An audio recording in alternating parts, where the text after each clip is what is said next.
Yeah, so we never figured out, or we did. We know that the wife's necklace is what unlocks the safe in the study. And I had gained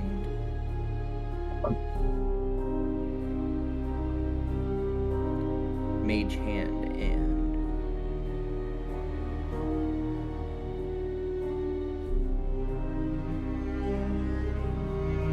Light from the children. Nice. Did we ever find the necklace or no? Nope. Okay, just making sure. But we I'm know just it's kind the of going necklace. over. Yeah. Okay. We also know that the beast is in the basement, which is where we're currently at. I wonder if the beast is the baby. Yeah. He's a little mutant. Guten Tag. Also, sorry, I didn't take note of what time it was when we went down.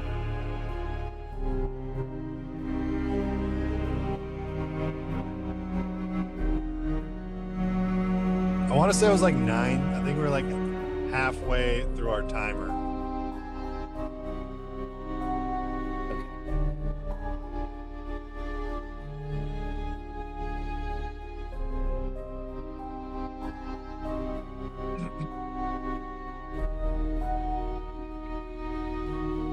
Okay. Because we had till midnight. Yeah.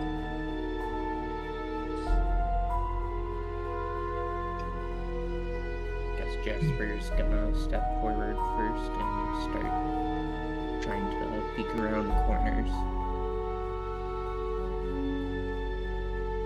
Can I do a perception check if there's any odd sounds or anything?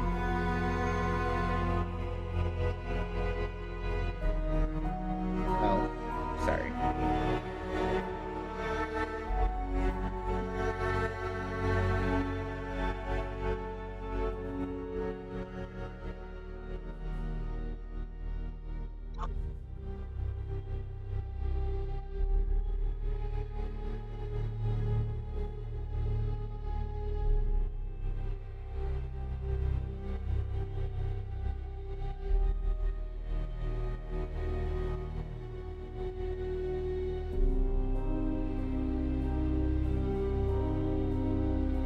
Frankfurter whispers, we should go see what that is, yeah? Great.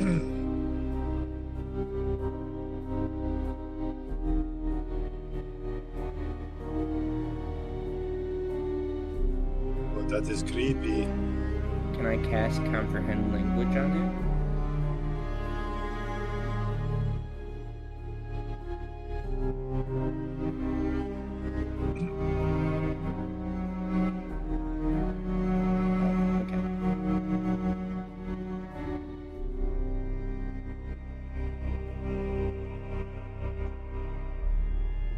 Okay. We just hear a rhythmic pattern.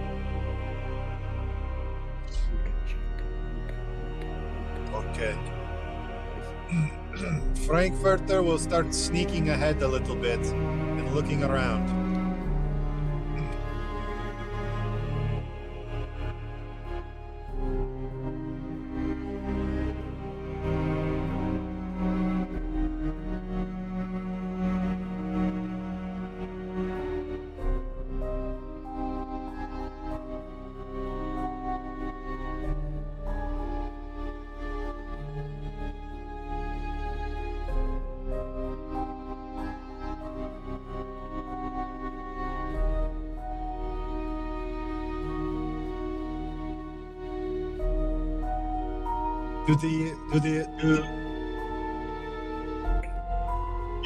I was just gonna ask if the tunnels look like kind of rough, like they've been like chipped away at and dug out, or do they look like smooth, like something pushed through.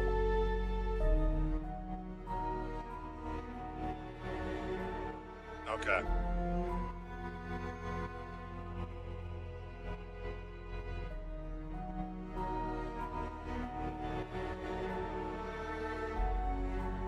Okay. Looking at the ground, is there a direction that a lot of the footprints are going?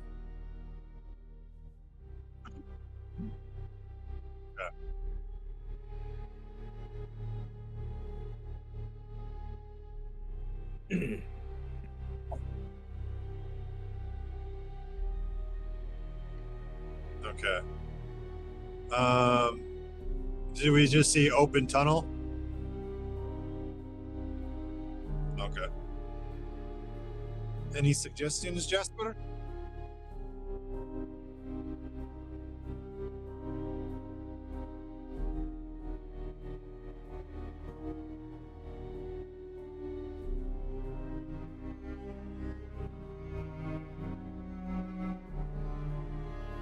I will go to the closest one on my left, and I'll try to make out the name.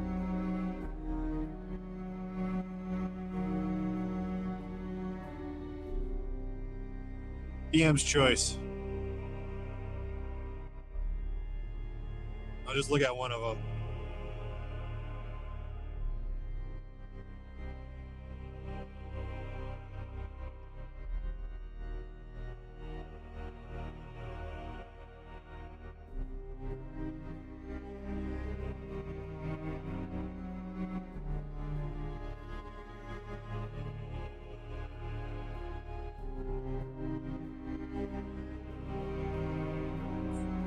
Do they have any like dates on them?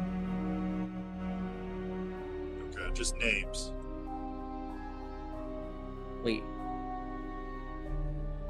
It was Roosevaldin, Thirst, and Thornville.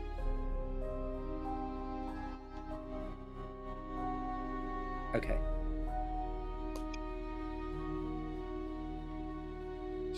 Rose was the older daughter. Yep, and Thorn was the younger. Son. I'm gonna. I think it was approach- Oh, sorry. Wasn't it? Wasn't it like an old, like a kind of like adolescent, almost like teenage daughter, a young boy, and then a new baby daughter? Okay. So that's the kids that we saw up in the attic. Okay. Back to you, Jasper.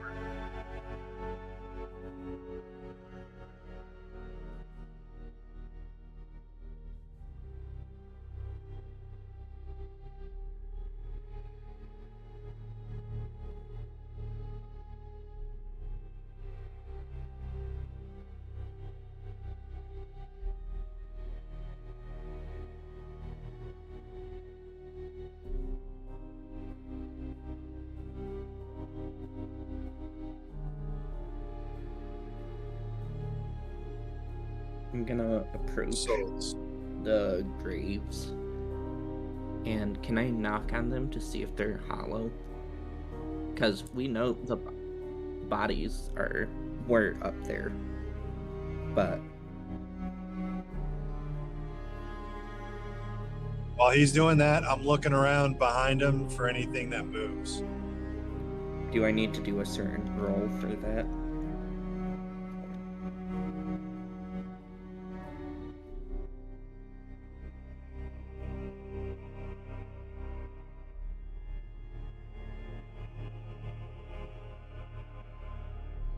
Okay. Why would they? Do you think you can open it and take a look inside? Because their bodies were never placed here, so it's very, very weird, yeah, that they have tombs. Yeah, it must be hiding something.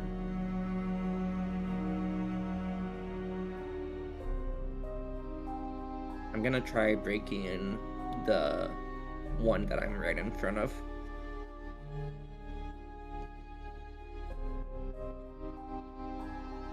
Can I try to help him?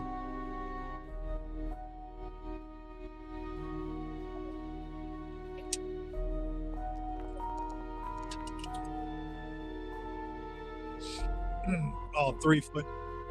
Ooh.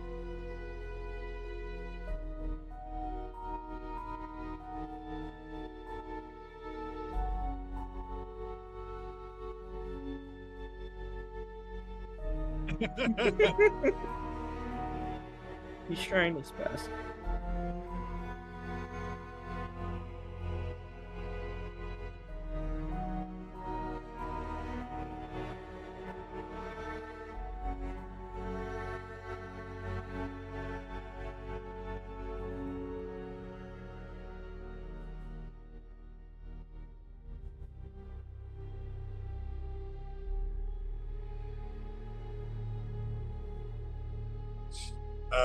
I'll examine the coffin, see if I can find anything or if I can figure out anything that may have happened.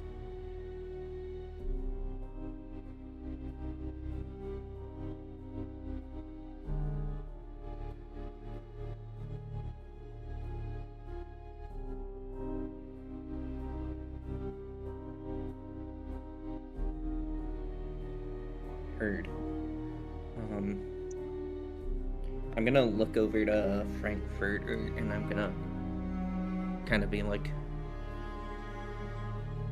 I need to take a moment. Can you check this out? If you find anything, I'm just in the hall. Did I roll anything?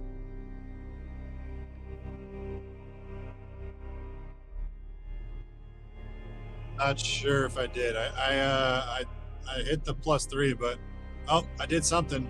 Or was that you? An 8?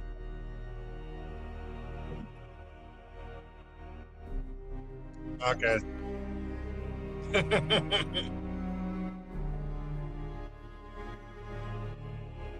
There you go.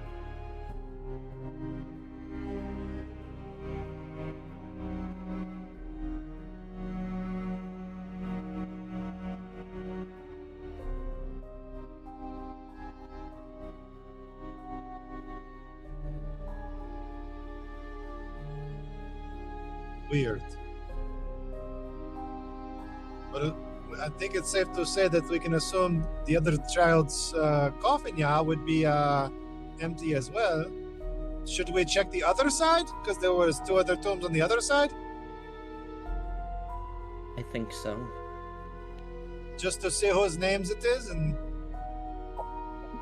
Yeah. And Jasper's gonna real quick, like, make a symbol, just like,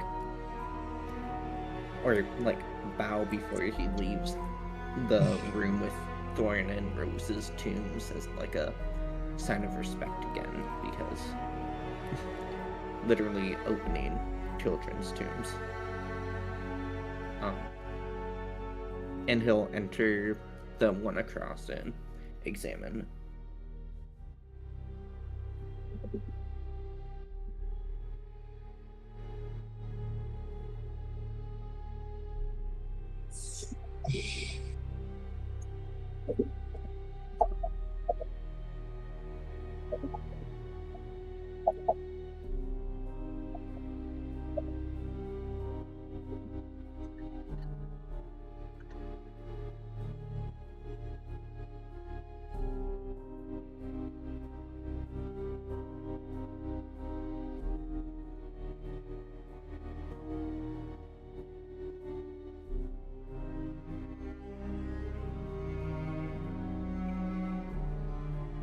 All right, we need to check these ones for sure.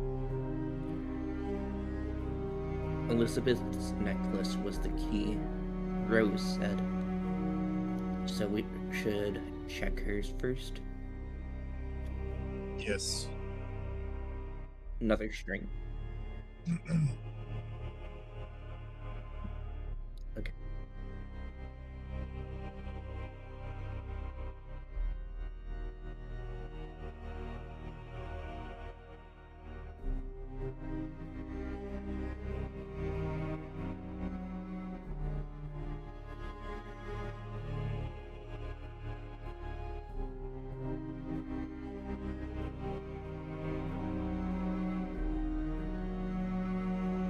scary.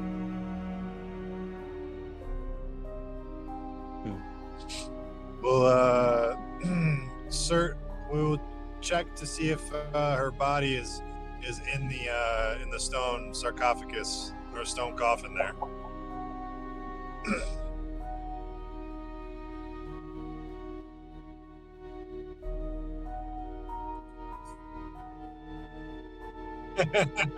Sorry.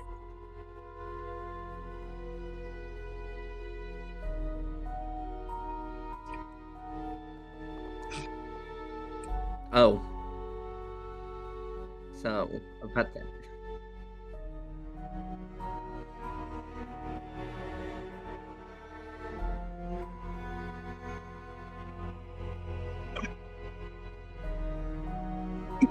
I can't breathe in here. I'm gonna kind of step in front of him and like, we don't have time for games, Frankfurter. And then I'll check it.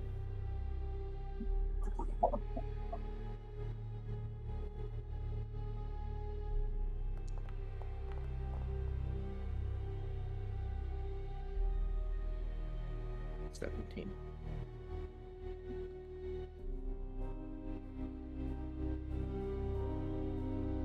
No body, no necklace, nothing. All right, we'll quickly check Gustav's to see if there's a body there. We don't know what happened to him. We know what happened to the children, or two of the children. Two of the children. And we know what happened to the maid who Gustav got pregnant with the third child. But we don't know where Elizabeth, Gustav, or that baby are. Well, we know that Elizabeth is not dead, but she somehow appeared in that mirror. Yeah. So, at least changed.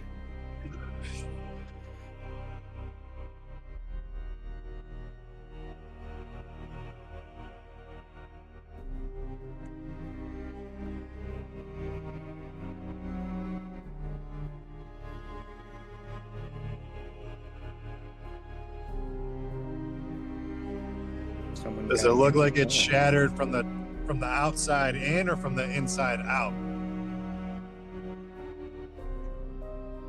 Okay. Well, there could be undead walking around here then. We should be careful, yeah? Either but that, we need to continue on. or someone got here before us.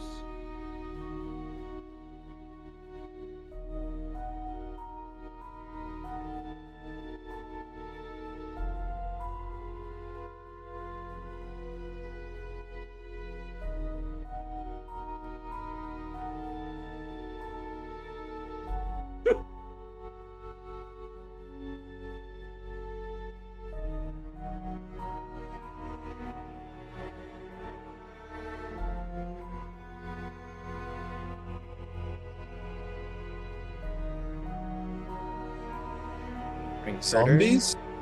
It would seem your undead theory may be right. Cursed place. We should follow the footprints, yeah? I believe that's the only way. I say that, but I'm gonna let Cristiano go first and follow behind, because I'm still kind of squishy. Frankfurter will put his nose to the ground, yeah, and start sniffing and follow the trail. Yeah. Yeah.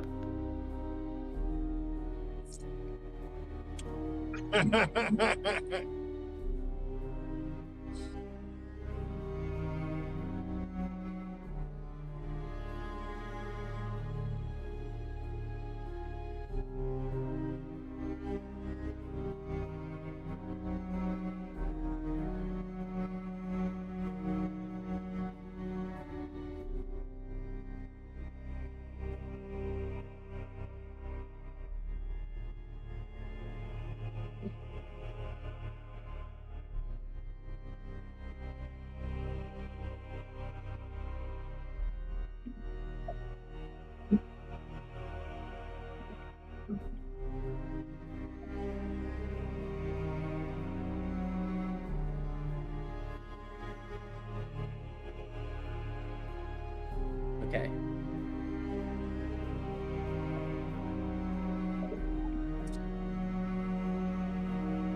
I will check out the bone pile.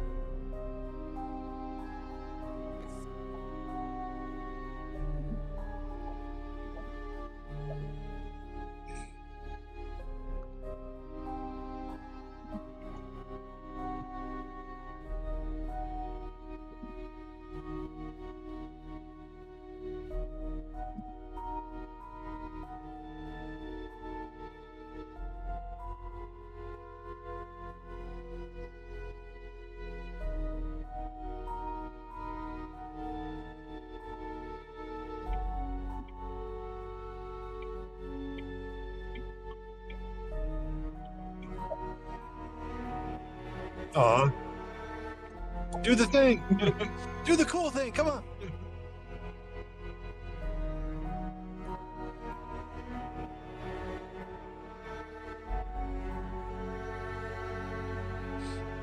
It didn't want to do the thing.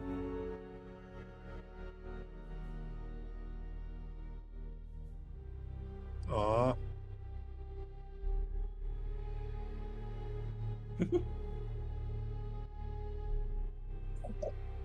Oh.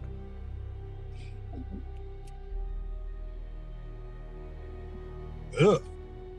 Gustav?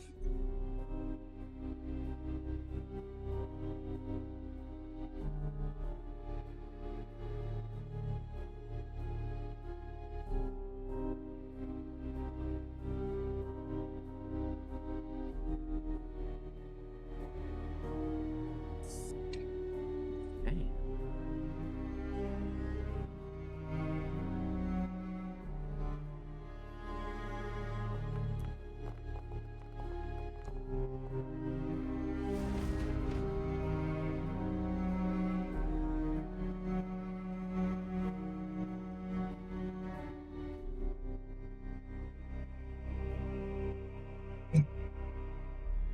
How many spells do I have currently?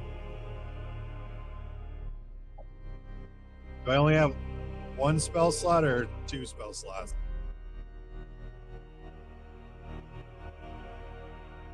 All right. I'm just gonna go ahead and attack it with my rapier for my main hand, and then I'm going to offhand dagger.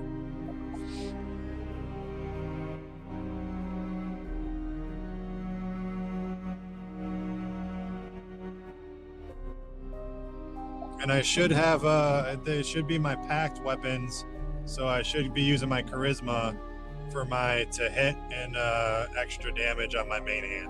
I don't get any extra damage on my offhand because I don't have the fighting style.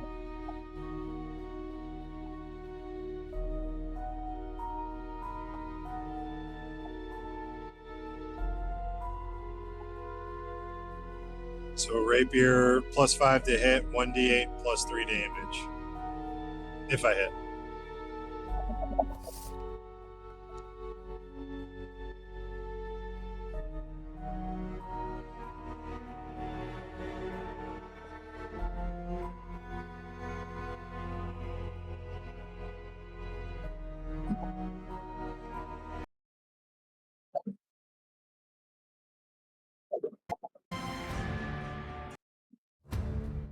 And then the dagger offhand.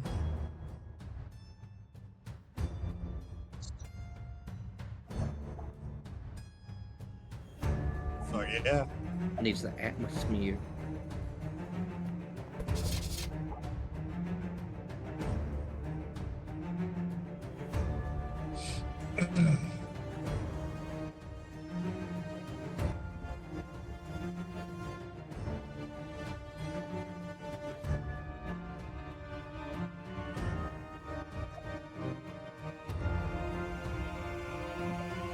Just a 1d4.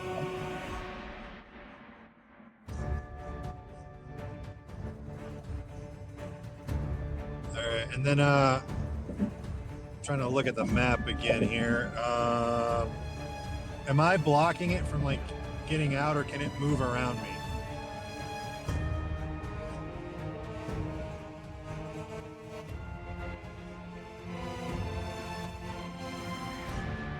Because I think I'm gonna back away, risking the opportunity attack to let our paladin get in there.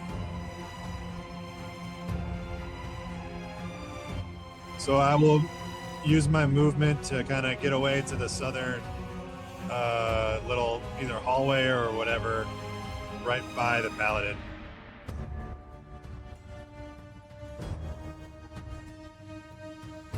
Correct. Yep, I'll risk it.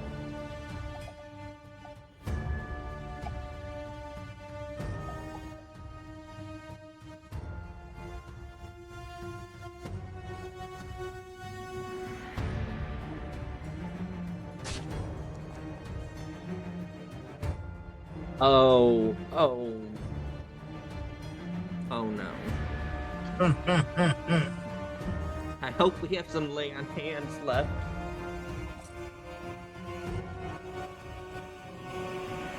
But I still have 3 temporary HP left. I'll move away.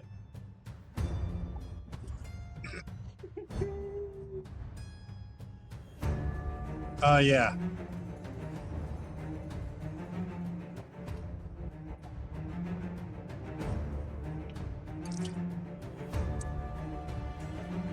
So immediately I'm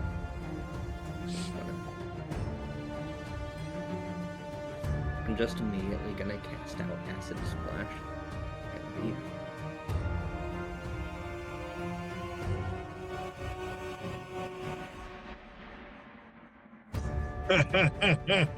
It's the only like ranged attack that I have, and after Psychological warfare. Let's go.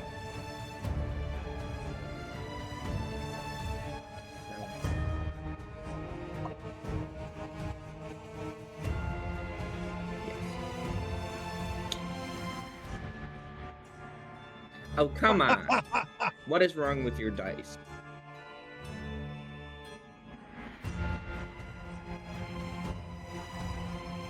Rolling high.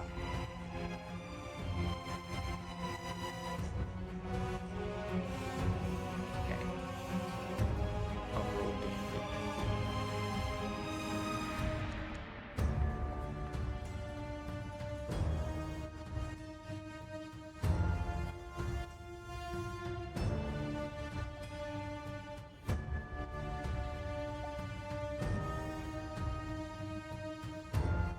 Okay.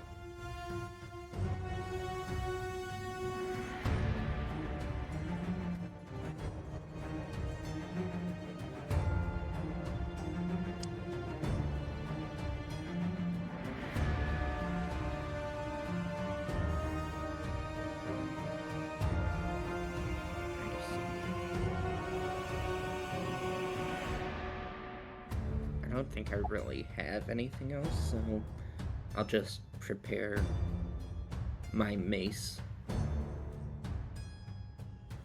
and like prepare for anything that they're about to attack me with, if what I'm saying makes sense.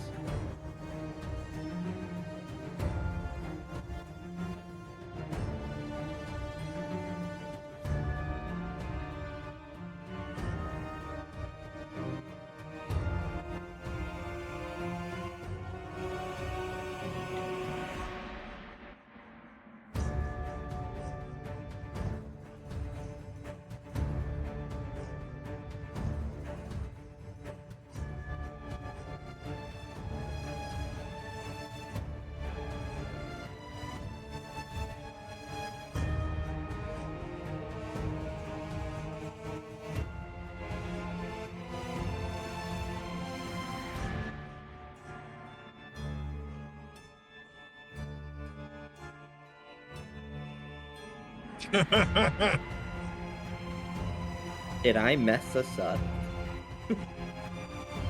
Stay tuned to find out.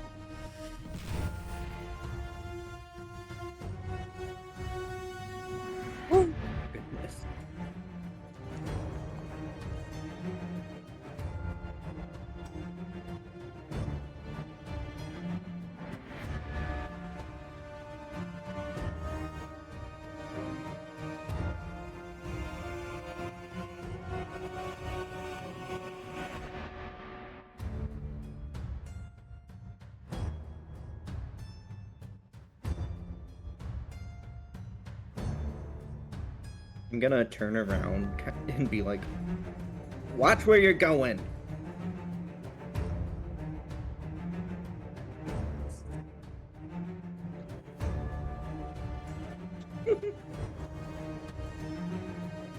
Not almost swimming with lightning.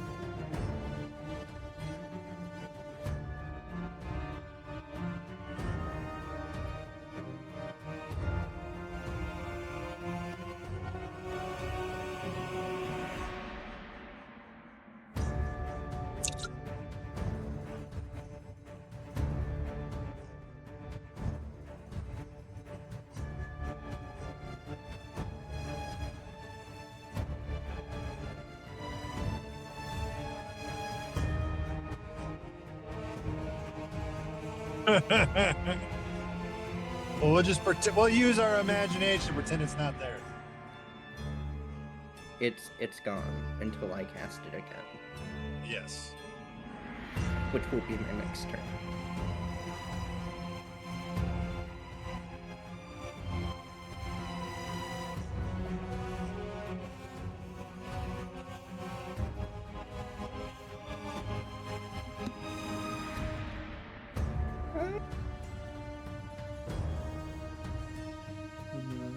Where is dexterity? Just a normal dexterity throw? Oh.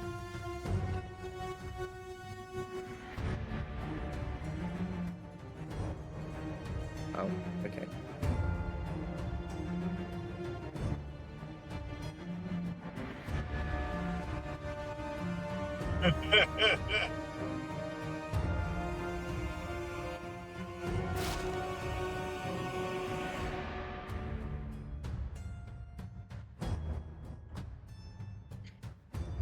Oh shit.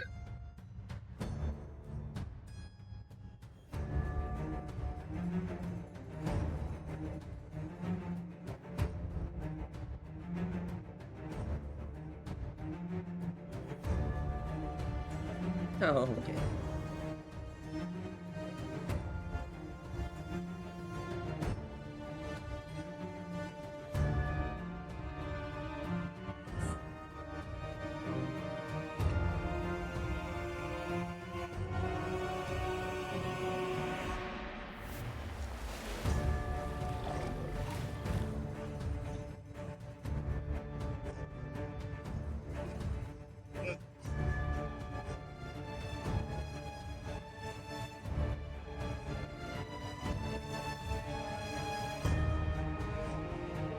A horrible hentai nightmare.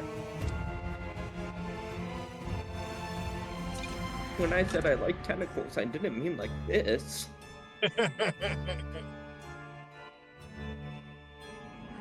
Is there any way that I can go up and around Jasper and get behind the enemy to flank him?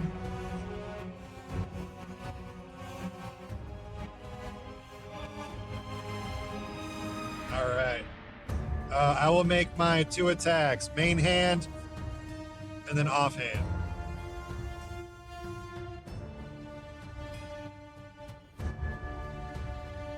So main hand rapier, offhand dagger.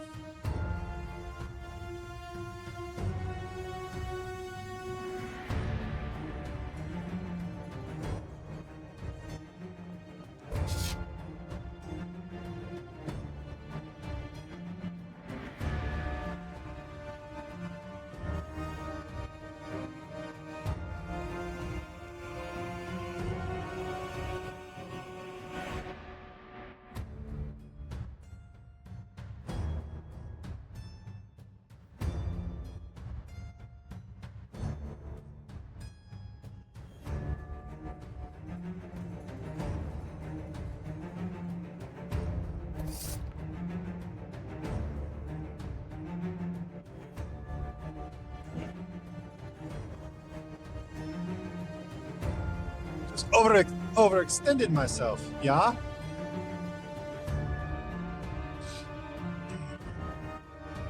Okay. You're gonna hate me. I'm gonna cast Acid. acid again. That's not. Yep. Yeah, that's not gonna hit me or Christine. I can't remember how to say. Christiana.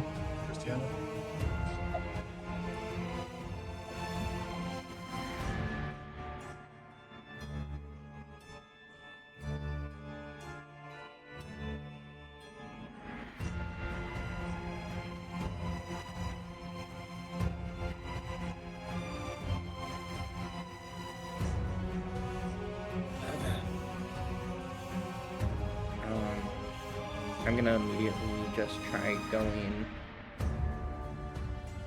with my mace since I'm close.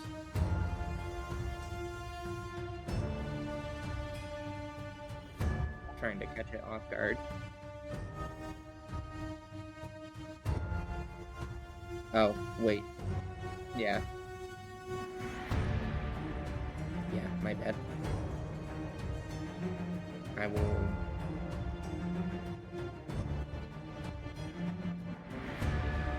Yes. When I hit it, does he get advantage for flanking? It does MIDI attack, grapple, or shove. Okay. And then roll with advantage.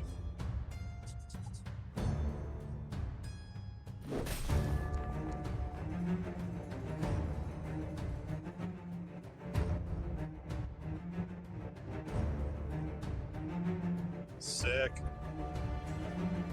Does that just hit?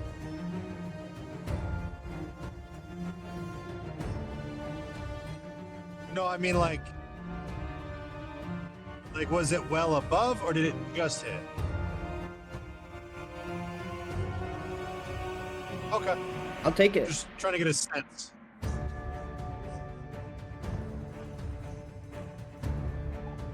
Two damage.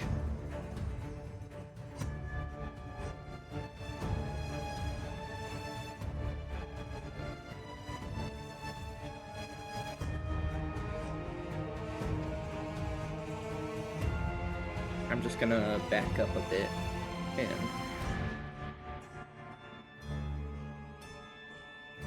you know what, never mind. Isn't he grappled though? I don't think you can move because you're grappled. Oh yeah, that's right. Never mind. I'm just gonna pass the turn.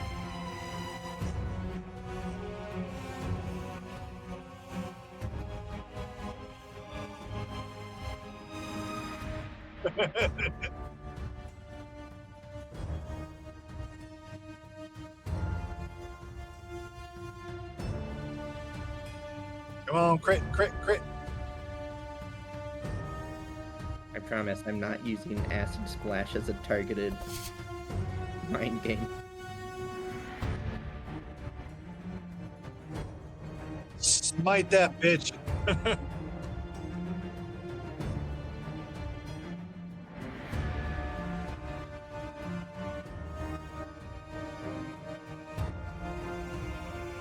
Can she smite that with that crit? Because you can. She doesn't have smite at level 2? I thought she's supposed to.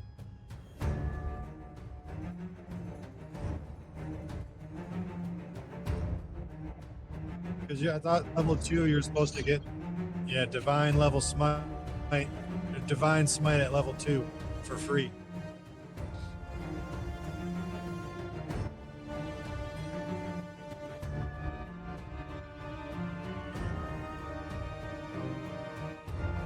That was weird.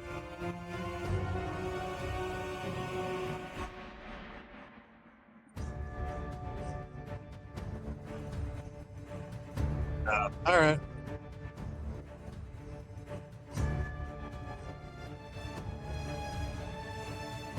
Never mind then. Still 14. Solid hit.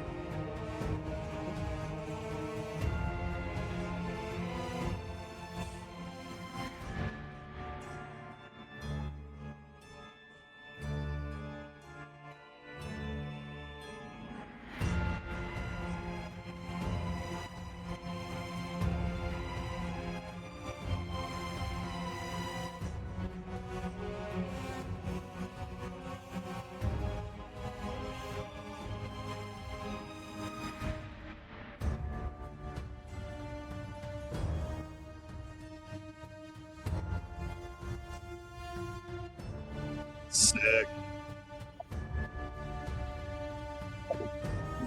Dogpile, yeah. This reminds me when I was younger.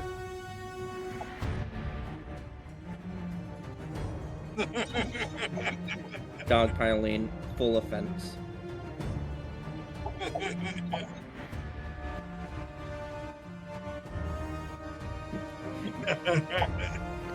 One might say Dogpile fiendishly.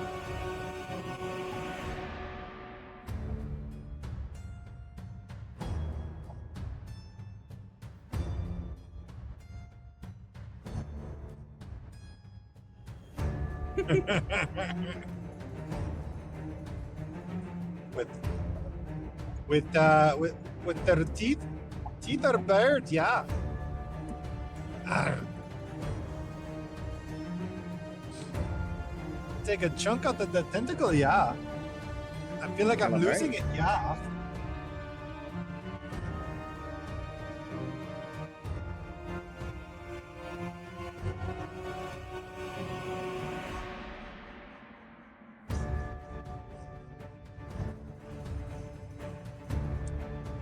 I don't like I think Foundry just sometimes just gets like overloaded or some shit. Because I was in a Tuesday game where like that happened for a little bit until he like took it off of Foundry and was like doing it.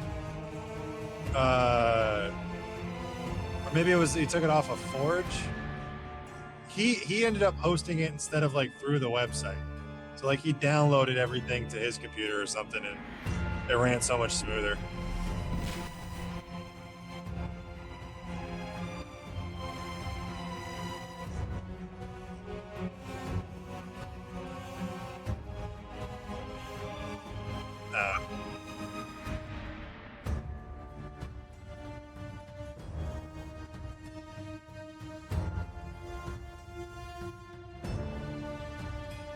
Oof. All right, who does he attack?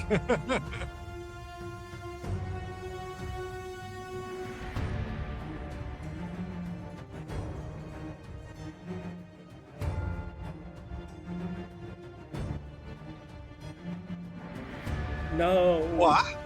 Me? He's already so damaged.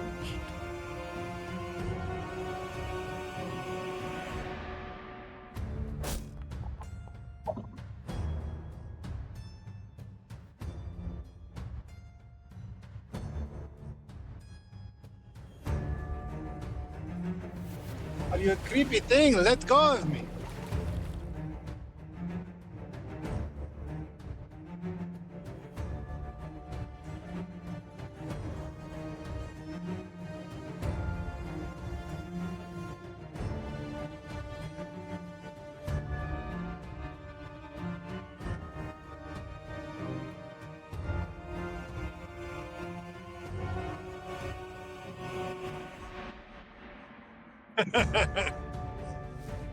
And then I will turn all that momentum into a rapier, yeah, and then a dagger, yeah.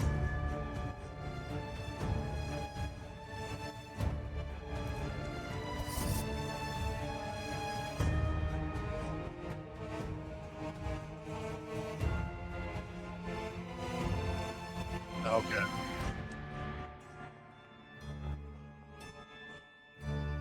Five.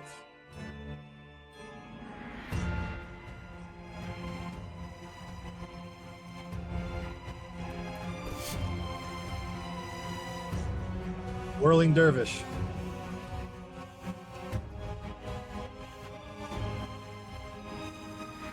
Woo!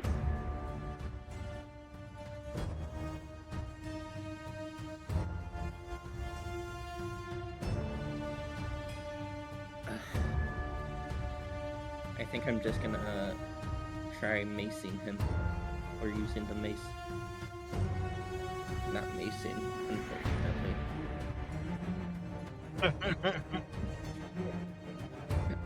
Bear mace.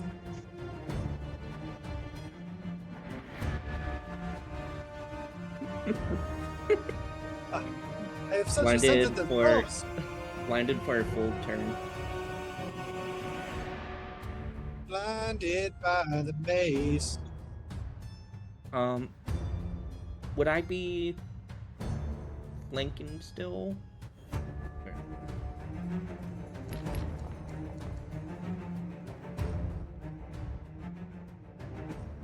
Here we go.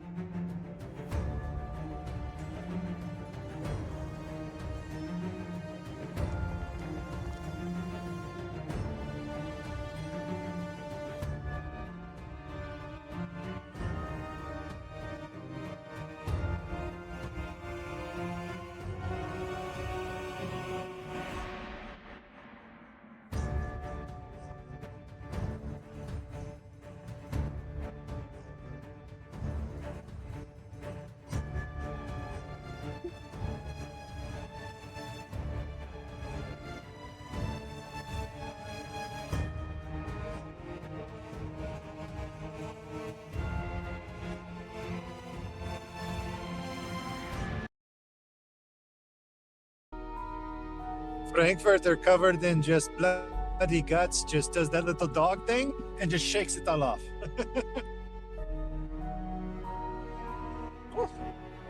That was gross.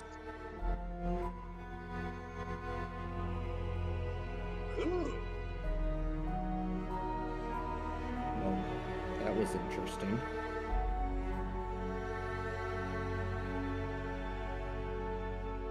Is there a way I can do a medicine check to see if it was once human?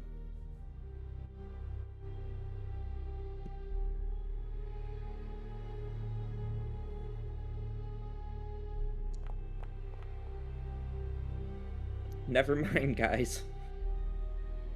It was always a creepy thing. What about this bone pile, yeah? I was searching it before this thing rudely interrupted.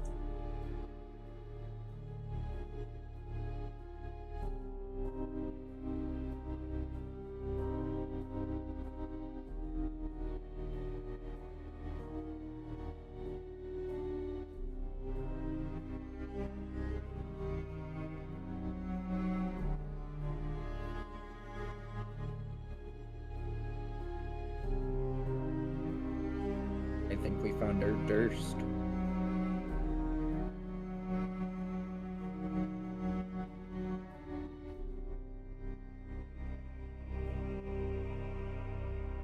It's probably a negative. Oh.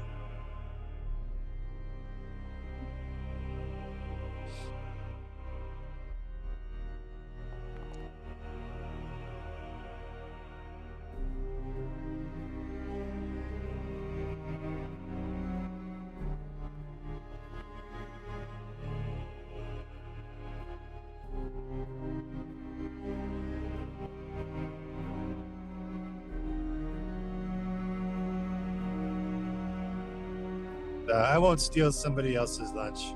I will leave these bones for whoever was eating them earlier, yeah. All right. Anything else interesting about this room?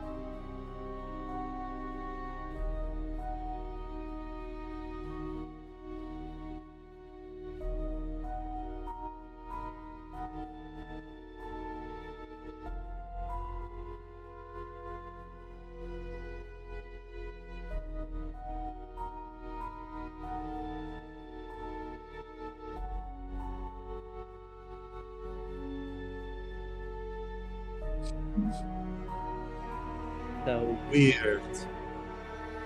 does All right. Christine have any more lay on hands to use for Frankfurter? Oh no, I never took actual damage. I only took temporary HP. So actually, while you say that, Fiendish Vigor, I should go right back up to a 12 temporary HP.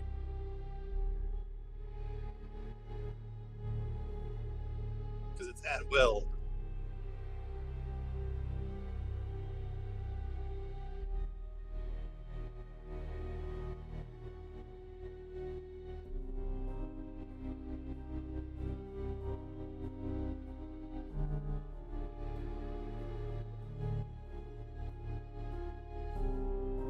Oh. Are you sure? Because Are we using 5.5 or just regular? Or the 2014? Okay, then I'm not sure. Okay, that's fine.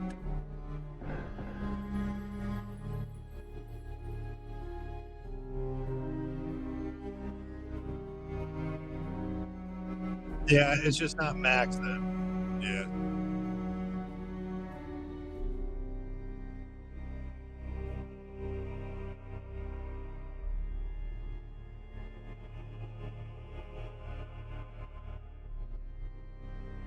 I did not see it.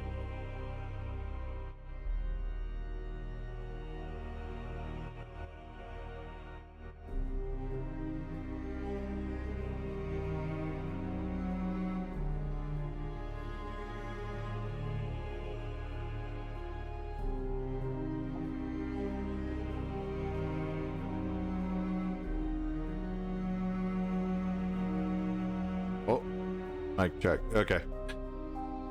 There we go. Back here. Healing. Roll. Hey, you got max anyway. Oh, hey, there you go. Surprise. So let's set that to 12. There you go. All right. Which way should we go, Jasper? What do you think?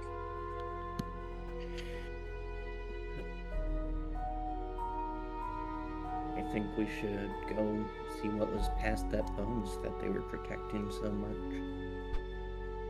The bones just rest in an alcove. There's nowhere beyond it. Oh, okay. The way forward is either further to the east down here. There's another alcove over here. I think I'm gonna take a look at the northern alcove. All right, I'm I will certain. follow him. We're put in baby jail. This isn't good. No, you're fine. I was just making sure that I wasn't missing anything. Oh, okay. I thought we were gonna get in another battle. Yes. XP. Num num num.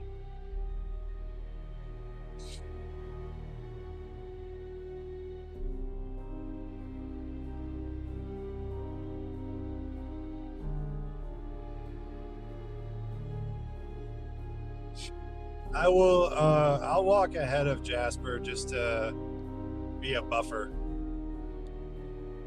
Because he's our healer. Always protect the healer. Technically, I am not the healer. You're all we got.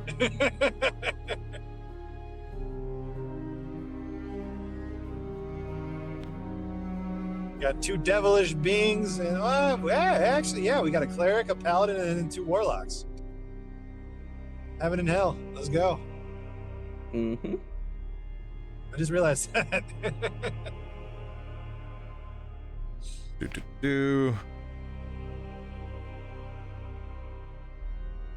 Reluctantly, heaven and hell. Jasper does not like the gods in D&D. Never had a choice.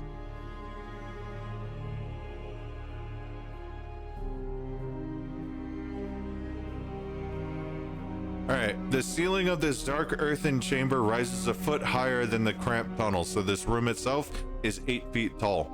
It is also supported by thick wooden posts and crossbeams that have rotted with age and bear deep holes indicative of hungry insects. Here, a lonely well stands at the center of the room, surrounded on 3 sides by several smaller alcove-like chambers that have been carved into the walls. Old footprints crisscross the floor, leading into these alcoves, around the well, up a staircase on the other end of the room, and back upstairs the way you came. An old... wait. Never mind. I read the wrong one. Oh, no, it's the right one. Okay. Leading into the alcoves around the well and up a staircase on the other side of the room and back upstairs the way you came.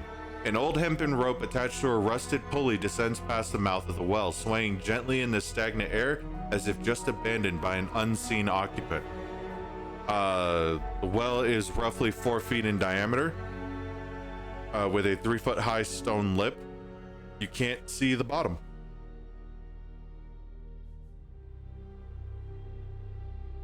Okay, so if I go up to it, I can't see the bottom of it? No. Okay. I'll go to one of the alcoves and start checking out, see if they find anything cool. Okay. There is one up here, over here. Yeah, I'll go to the first one. Yeah, okay.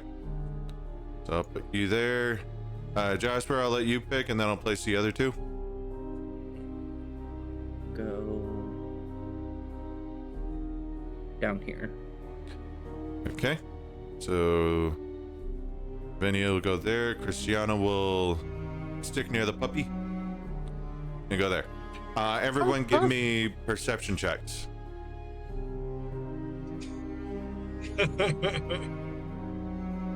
One person, two people roll, but one person rolls like three of them. Yeah.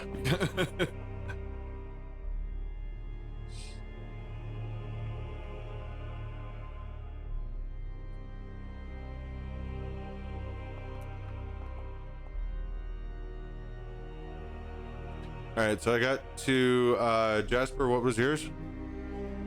I hit perception check and it never rolled. I saw the dice go, but maybe it just bugged. Go ahead and roll again. Just did. Yeah, I'm watching his screen, so I don't see it pop up yet. I saw him do it though, but Yeah, so I'll take 8 plus 2, so 10. All right, I'll go in order. Frankfurter investigating the room. This room has let's see. All right, inside this room you just find a wood frame bed with a moldy straw mattress and a wooden chest to hold personal belongings. Examining the chest, you find a pouch made of human skin. Inside of this pouch, you find 11 gold and 60 silver. all right, I will take the gold and the silver, and I will leave the human skin.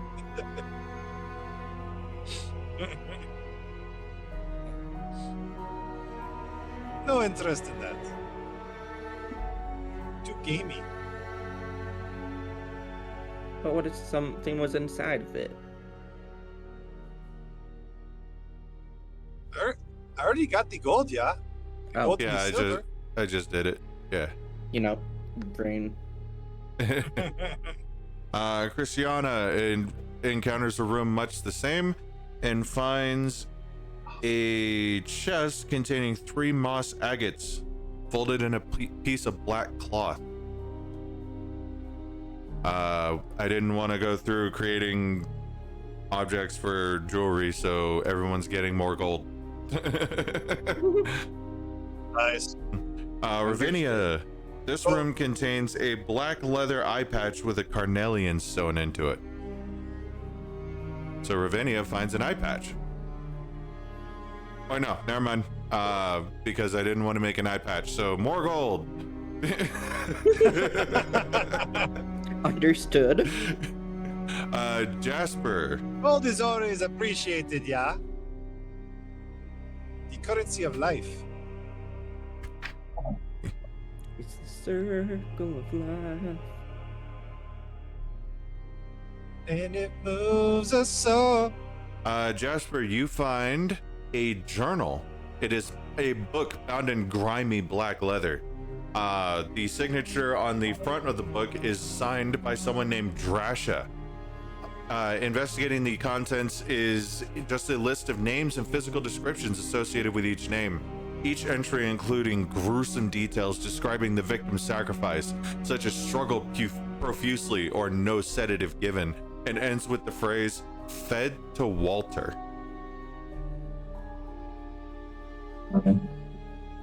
What is Walter the baby?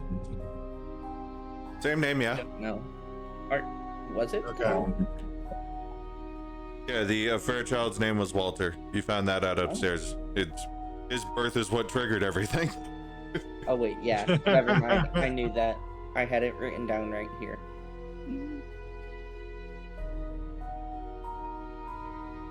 Well, I knew there was something creepy about that crib, yeah. It was just that was just not right. All of those sigils sure makes sense. Is there another exit of this room, or do we go back to the tentacle room now? So bearing in mind that north is to the left and south is to the right, if you head east, there's another stairway, or you can go back the way you came.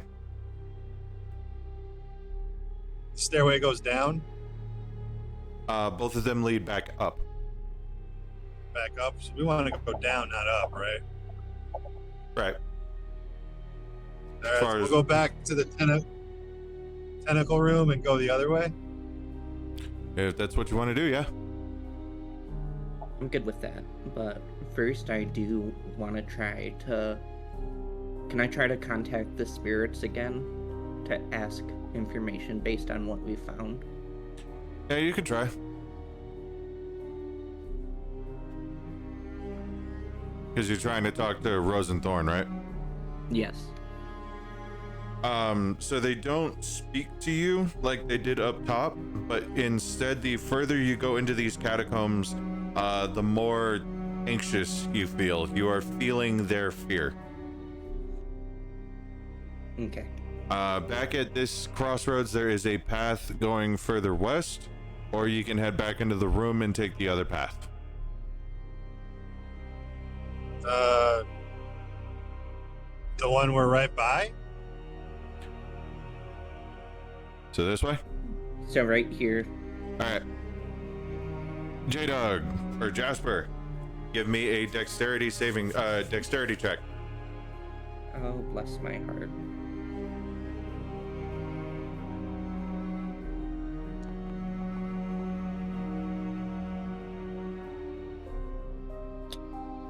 You know, I think I'm just gonna try to refresh myself real quick. Okay.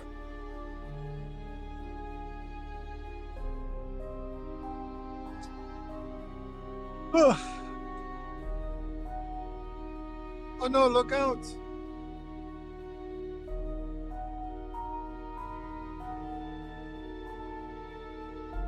Sorry, I was a little late there.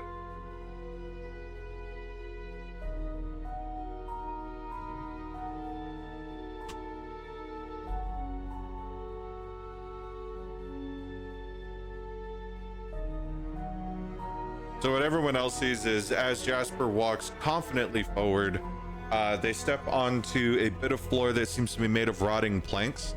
The dust being kicked up from their feet, the rotting planks give way, and we'll see what happens to Jasper. Frankfurter, if he sees him falling, will try to There we go. try to grab him with a reaction if possible. All right, we'll see. We need the dexterity roll first from Jasper. Yes. Okay, let me... Dexterity, normal. Uh-oh. It's never good. All right, so I will allow Frankfurter to do a acrobatics check. Or athletics check, my bad. Nope, athletics because or acrobatics because your athletics is -1. And Let's not do athletics. Yep, so we're gonna do acrobatics to see if you can reach Jasper in time.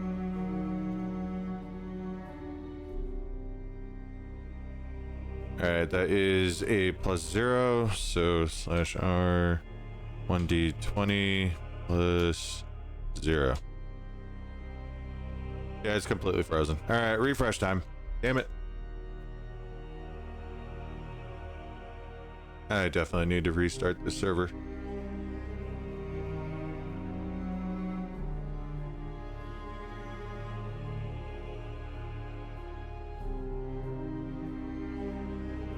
Mine was because my Google Chrome decided to update. Damn.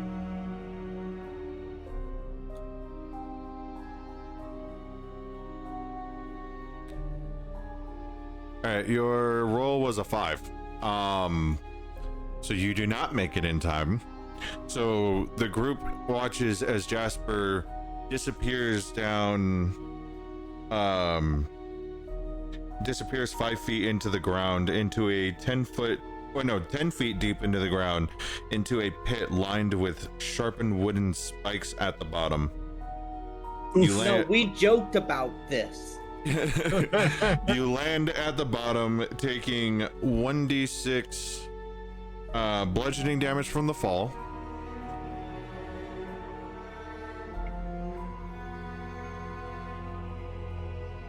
So that's 2 damage there.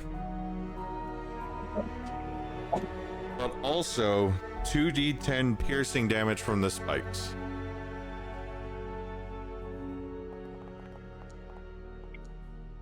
Oh, that's 13. You are near death. So everyone sees Jasper disappear 10 feet into the ground, and as you reach the bottom, you impact hard against the floor, and you realize that you now are covered in deep gashes from the spikes.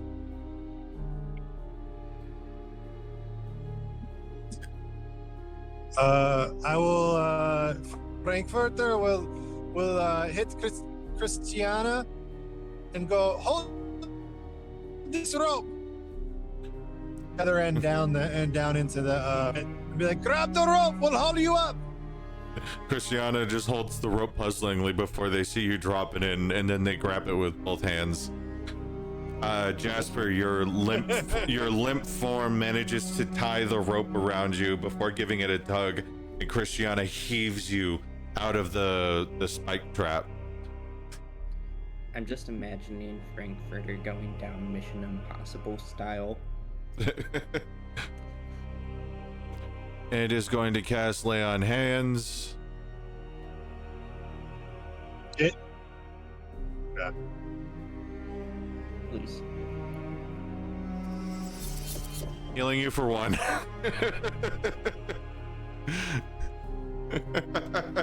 This is great. Oh boy. Jasper's having a bad time. I cannot lose this character. I love it.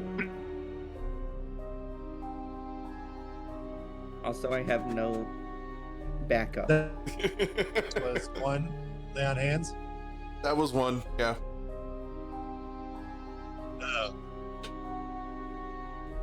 You don't have any healing spells? No. How close am I to leveling up? You still got a ways to go, buddy. You're killing me here. Well, what's your investigation? My investigation is... Because mine's a 0, so I'm not going to be very good at checking for traps. Mine's +2. Checking for traps in 5e is actually powered by your passive perception, which is your perception score +10. Oh. You know, mine's 22. Then. Your passive perception is 20. I doubt that. You're level 2. Your passive perception is 12.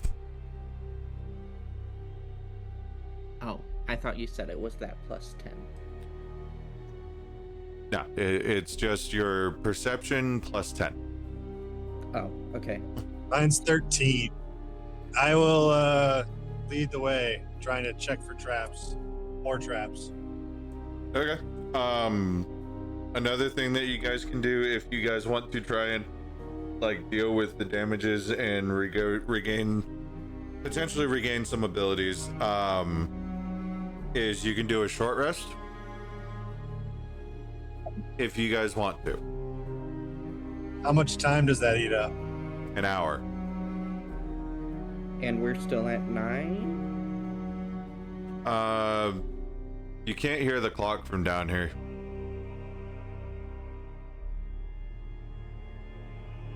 Okay, assuming that took us about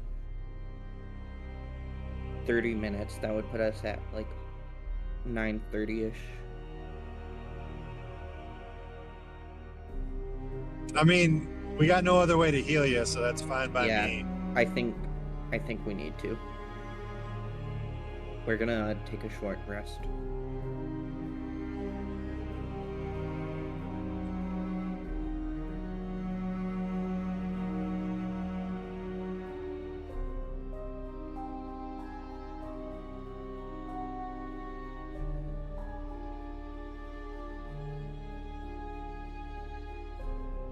Okay.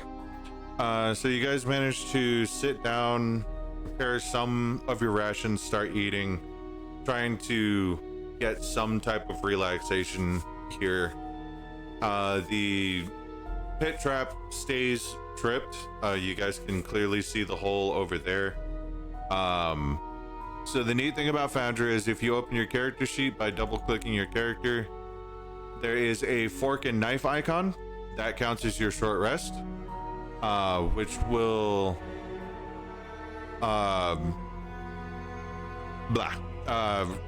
automatically recharge items that recharge on short rest. You can also roll a hit die to heal. I think all I need to do is you to hit the short rest from. I don't think I need any hit die. I think I'm still full and I still have my 12 temporary hit points because those don't go away till a long. Yep. You get +1 pack slot bat. And Jasper heals for 14. Which gets you back up to full health. Sweet. Are you full? Yes. And a short rest here. Okay.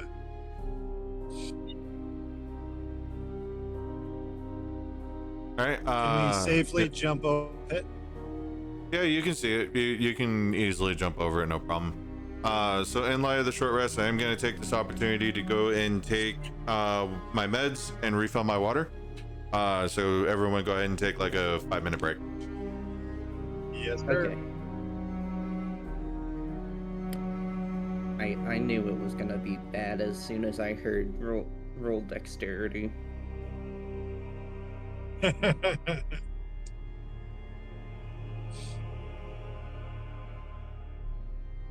Should make our paladin go first just because they're not playing in the campaign, right? Yeah. You know, from now on, I'm saying that I'm falling behind. I'm saying that I'm staying behind a bit.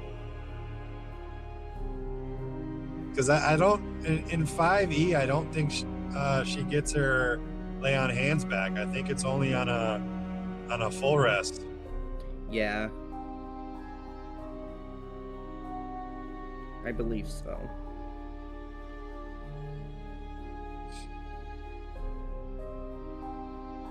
Okay, so we're just gonna be super extra careful. If it's based on passive, though, it's like that's tough to search for things. You just get lucky.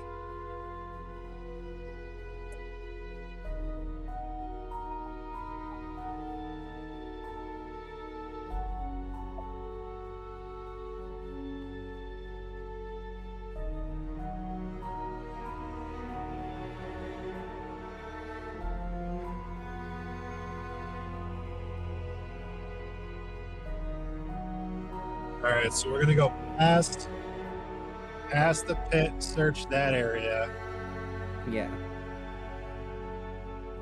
and then if there's nothing there, we still got another area back in the tentacle room to check. And if there's nothing there, then I guess we go up the stairs the other way in the well room. Mm-hmm. Okay. I think that's our best option.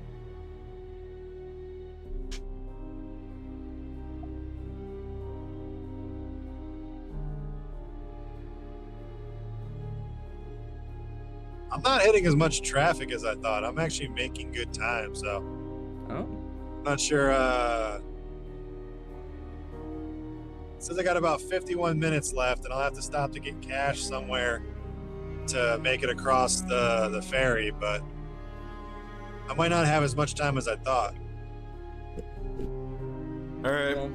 We'll just deal with it accordingly. Like, no matter what, next session starts the actual campaign. Okay. Like, certain things will happen if you guys take too long, so don't worry about it. Will we start here? Oh no, like, I don't think that by the time you get to where you need to be, I think we might already be done by then. Oh, okay. So you managed to finish your short rest, thankfully, without being messed with in the dead of night, even though you essentially pitched camp in the middle of a dungeon, surrounded by God knows what. But you managed to rest up just fine. The only thing that was interrupting your rest is that the sound of chants were getting louder and louder the further down this hallway with the trap you go. The chanting is incessant, and the air of this underground complex grows stronger as you head further down the hallway. Your character can't fully see it right now, but there is a staircase up ahead that descends further into this madness. Okay. Frankfurter will lead the way with his 13 passive perception.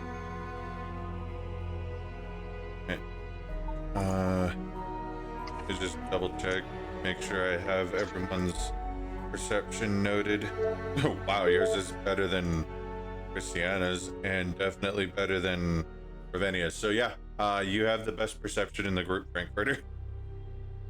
You managed to leap over the hidden trap and continue on further until you reach the staircase. I will move everyone else following. Just let me know if you want to go ahead and cross the staircase here in a second.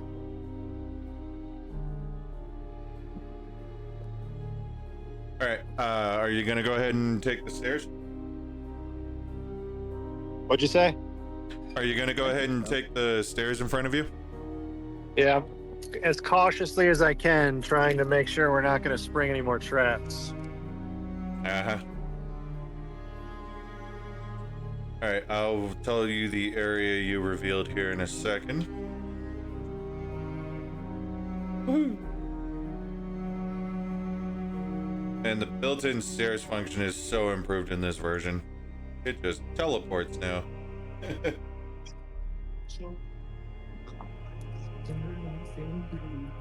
right.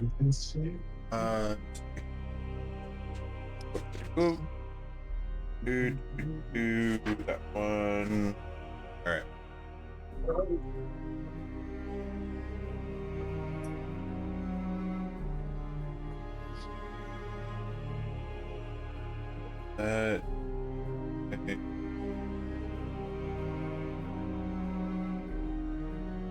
The dusty stone steps descend past a landing and around a bend until they end at a cold, rectangular chamber. A thin, wafting mist clings to the ground, and the wooden crossbeams that support the ceiling groan beneath the weight of the house and the underground complex above. The walls of this house are cut with small, chiseled alcoves, each holding a strange, ghastly trinket or relic. A corridor with a sagging ceiling exits the chamber and bends out of sight to the right. Past it, you can see a stone slope that descends into black, murky water. The ghostly chant you've heard since entering the basement is the strongest here, and seems to be emanating from the other side of a rusted, closed portcullis. You can finally understand the words. They say over and over again in a ceaseless refrain, "He is the ancient. He is the land." That's unsettling. Oh, right, I forgot. I changed certain things for my version of the campaign. She is the ancient, she is the land. My bad. I keep forgetting that Strahd's a woman. Strahd's hot now. Strahd has massive charisma. Strahd's got massive charisma. Yes.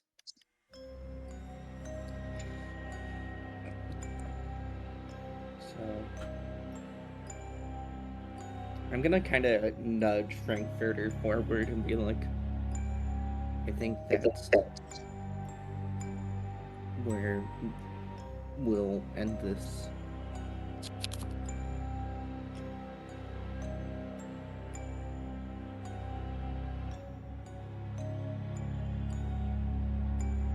And further towards the door.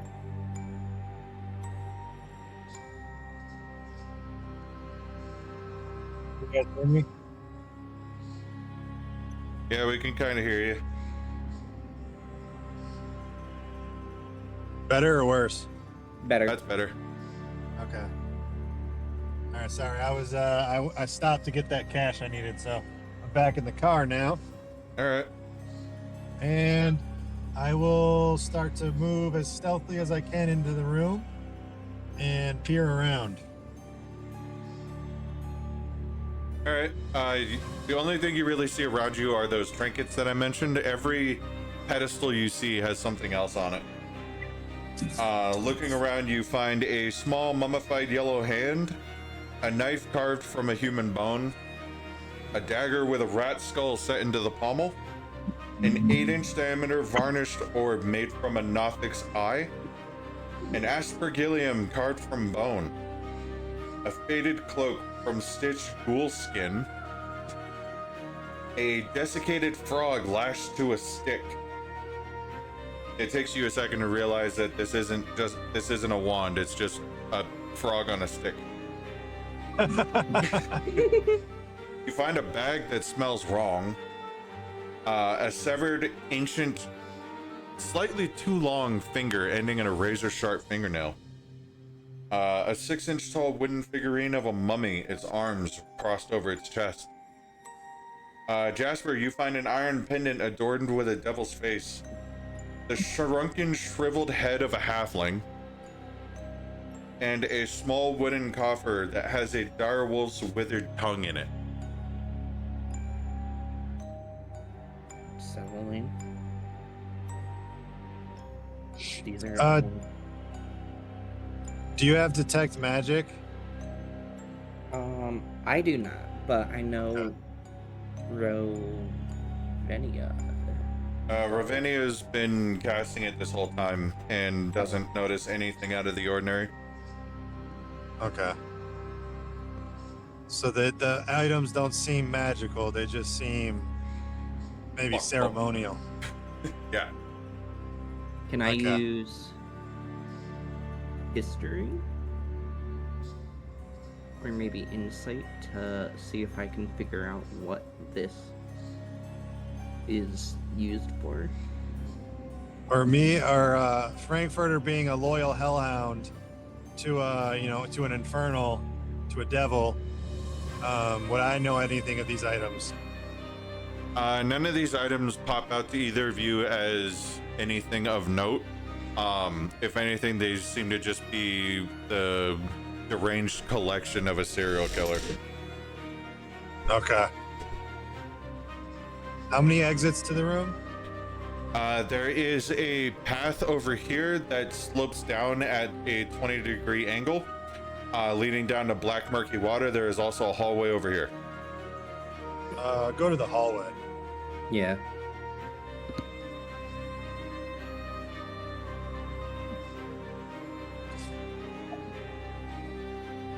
There we go. The sound of clinking chains melds with a quiet, near imperceptible rustling as you round the bend into a long, darkened dungeon. Rusted shackles hang patiently from the walls as if waiting to bite into prisoners' flesh once more. But I hear shackles moving. Yeah, they just sway in the breeze a bit. Where's the breeze coming from? Yes. Yes. That's what I'll try to investigate. Like, is there air coming from somewhere? Not really. They're just moving. Okay. Like the air circulating in this place on its own. There's not really a Okay. opening nearby. You're too far underground. It has Gotcha, that's good what I- air conditioning. That's why I was like, where's it coming from? Actually, Frankfurter, if you want to take the time to fully investigate this area, I will give you a perception check. Roll it.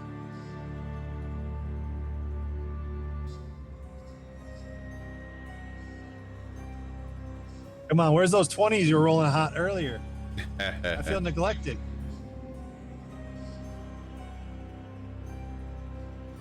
Let's see. Perception. That is a +3.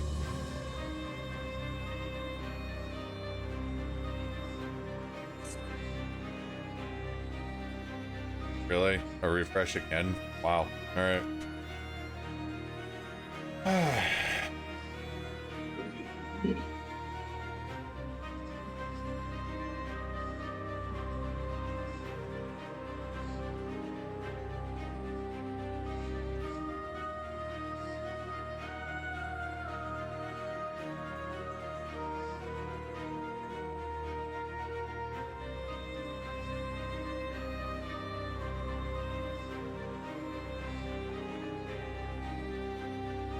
Well, it's not a 20, but it's close. The breeze that you were looking for is actually coming from this wall. I will go over to it.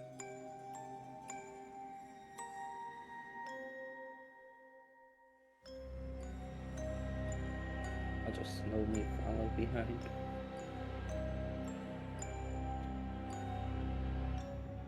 Do I hear any of? Does the chanting get louder or anything? The chanting has maintained a loud presence this entire time. The wall itself, you notice a vague cutout in the brick. Pushing against it, the wall gives way, revealing the area beyond. I will carefully move through. All right. The smooth masonry walls of this 40-foot square room provide excellent acoustics. Featureless stone pillars support the ceiling, and the murky water covers most of the floor. Stairs lead up to dry stone ledges that hug the walls. In the middle of the room, more stairs rise to form an octagonal dais that also rises above the water. Rusty chains from the shackles dangle from the ceilings directly above a stone altar mounted on the dais. The altar is carved with hideous depictions of grasping ghouls and is stained with dried blood. A small white bundle lies on top of it, surrounded by pulsating, fleshy tendrils. The tendrils run to a breach in the far wall that leads to a dark cave, their fleshy masses connected to a dark, hulking shadow that lies within, its bloated mass rising and falling with a slow, shuddering rhythm. As soon as you step foot into this chamber, the ghostly chanting you've heard suddenly falls silent. Christinia from the back of the group will start to say, "Something smells foul here. Walk carefully." Divine sense is tingling. How deep does the water look? It's about ankle deep. So for you, Yeah. like waist deep. I'll start wading my way to the dais. All right. So Foundry should be automatically calculating this. The water does count as difficult terrain. It does. Cool. So you just approach the dais? Yeah, I'm gonna inspect it more. Okay. See what that bundle is. So we'll go through this description and then we'll look at what Jasper wants to do. Yep. As you approach the altar, you see the words "Feed him" are carved into its flat stone surface just below the white bundle, surrounded by several fleshy tendrils inset with human teeth. The bundle on top of the altar is the size and shape of an infant wrapped in swaddling clothes. I will poke it with my rapier and see if it moves. As you poke it, the bundle unfurls to reveal an ancient, serrated, rusted dagger tainted with ancient blood.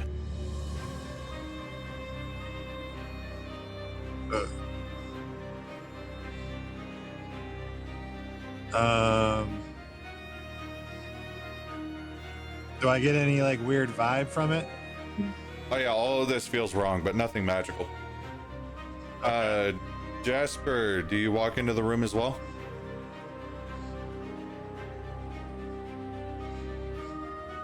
Yeah. Okay, everyone else will follow.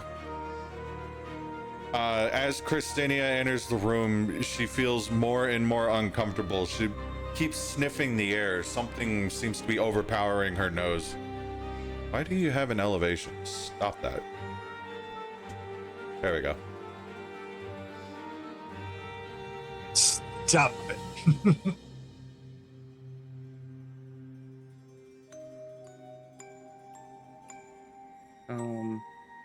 I'm gonna note that this was the route that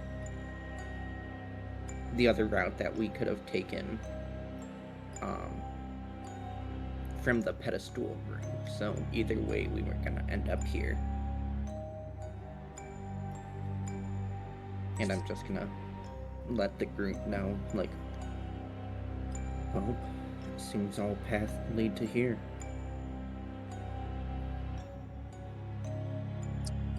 Did you say that there was tentacles going into a shadowy, bloated figure that was moving in the corner or something? Or There is a hulking shadow in the catacomb, in the alcove down here, that seems to be almost snoring.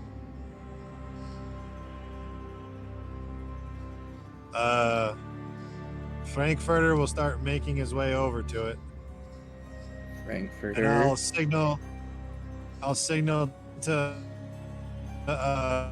Christiana to come with me. Cristiano will plug her nose and meet you over there. As the light falls upon this creature, you see the sleeping, shambling mound, a collection of body and bone parts wrapped around a cradle of a rib cage. As it sleeps and you hear the guttural as it breathes, you also hear what sounds like the moans of a baby coming from it.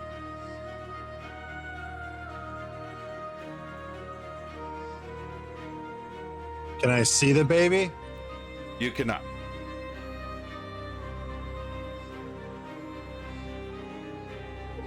Christiana, this is kind of your thing, right? What do you think this is, yeah? Cristiano will look at you with an incredulous look on their face, going, "How am I supposed to know?" You're the paladin. Don't you like have to know what these abominations are? I'm not familiar with what everything in the world is. All I know is that it's wrong. What do we do? Do we hit it? Ravinia will kind of speak up from her perch behind you guys and say, "We should be sure before we go waking up anything huge. What should we do? Not being privy to the information, Ravinia will ask Frankfurter, "Well, what did you see on the altar? Maybe there's a clue there." I'll relay everything. Oh, yeah. So everyone knows that the altar says feed him. The altar does have fleshy tendrils on it mixed with human teeth. And there was an ancient blood-soaked dagger that anyone that works with magic knows was used in dark, fiendish rituals.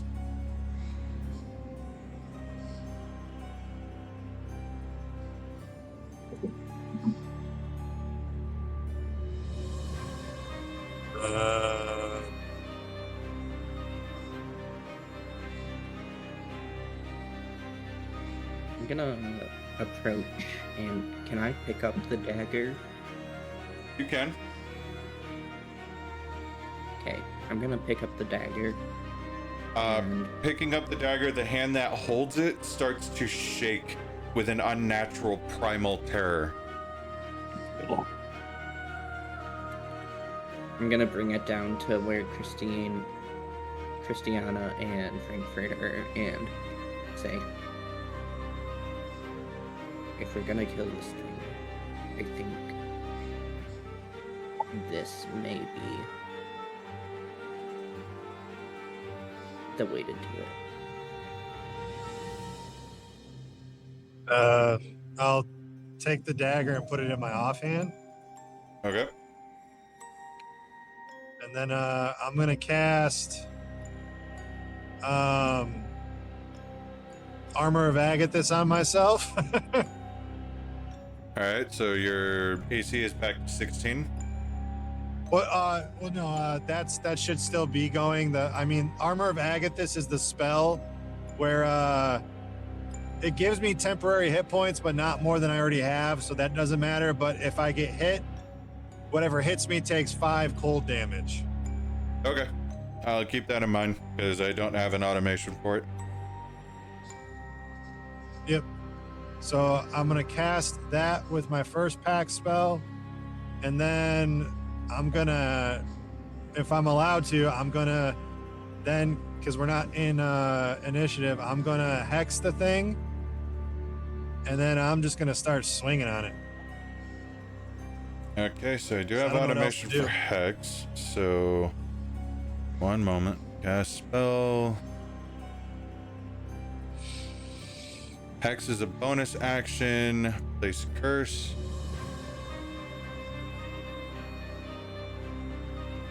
Which stat do you hex?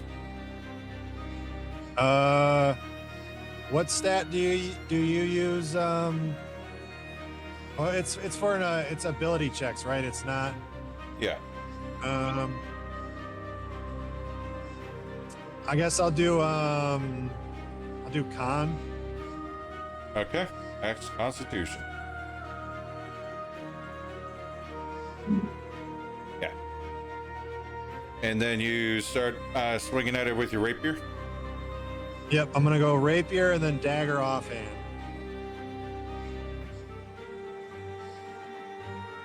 Trying to cut this thing away and find a baby, maybe.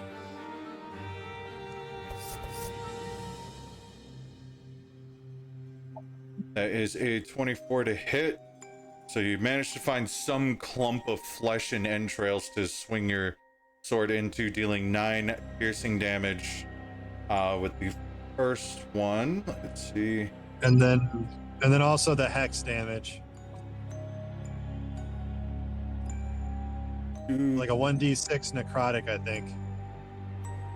Yep, just one moment. Sorry. I'm reading a block here.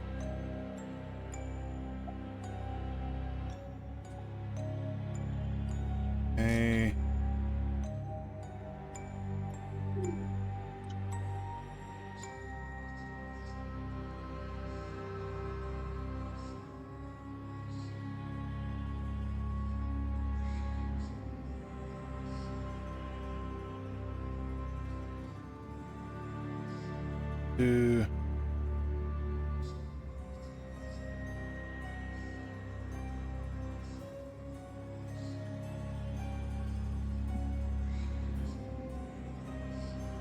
Okay.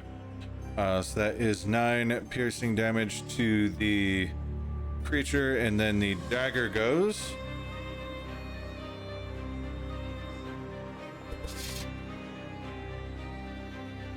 Unfortunately, your dagger wasn't able to find a suitable area to slam into. As a result of your attacks, in the distance, you hear.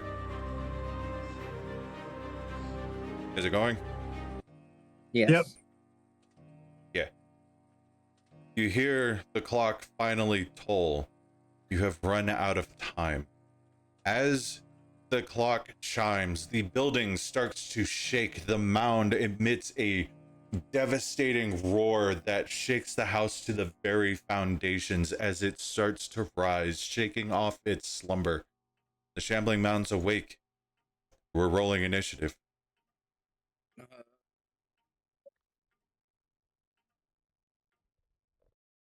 I'm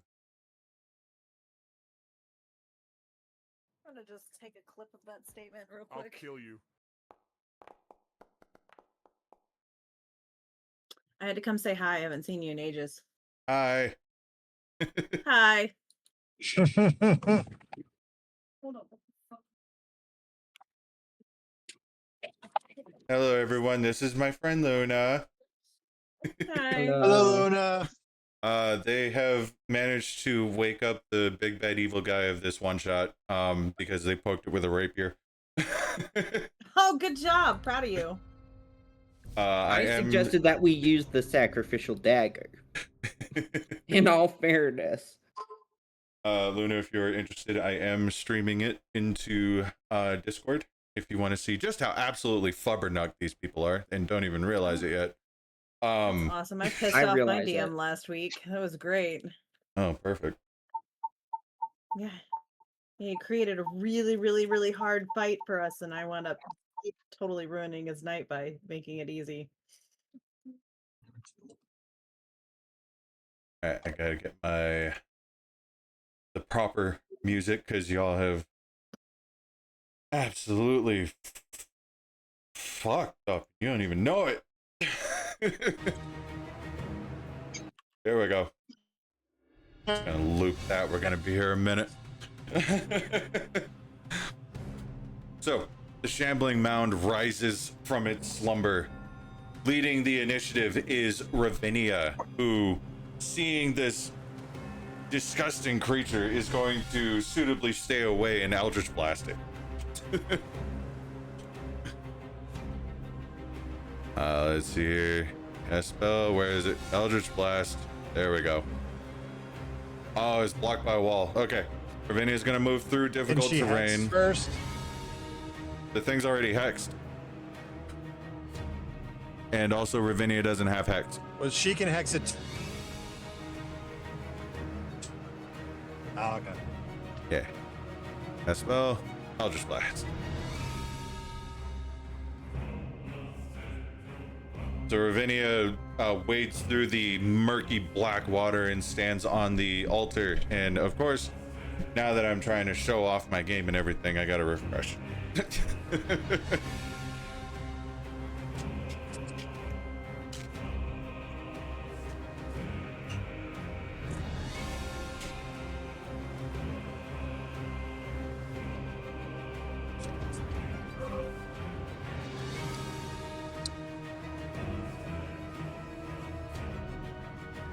Alright, back to the game. Damn it. There we go. You. Eldritch Blast. Do the thing. Do I need like a little token or something? Do I need like a token or a ticket for the way back? Or? No, we don't. You don't need one. I mean, I can write you a receipt, but we don't look at it. Oh, okay.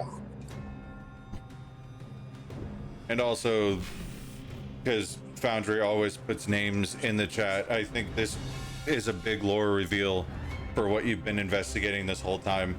The Eldritch Blast soars through the air and crashes, emitting purple smoke against Walter the Graveborn. That's baby.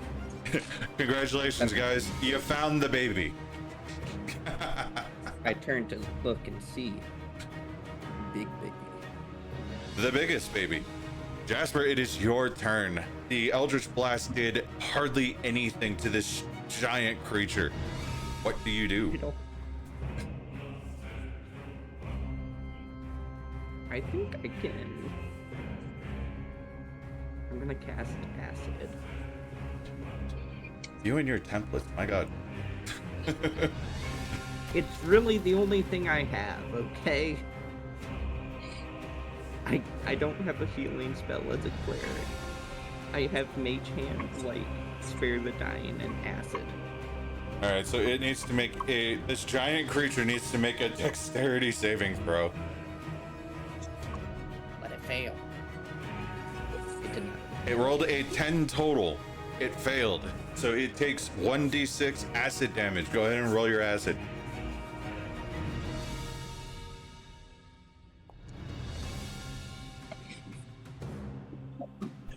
I'll take it. Applying 3 acid damage. The fleshy parts of him start to slough off as the mound roars in agony as the acid does its job. Is there anything else that you would like to do? I think I'm gonna back up a bit. Just like cautiously, because I have a feeling it's gonna break out soon. It's got to get through the Paladin and Frankfurter.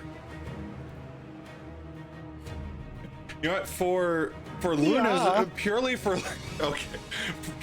Luna's entertainment, can you explain with the accent, if you can, what Frankfurter is? Yes. All right. So Frankfurter is just a little dog folk. He is the adorable little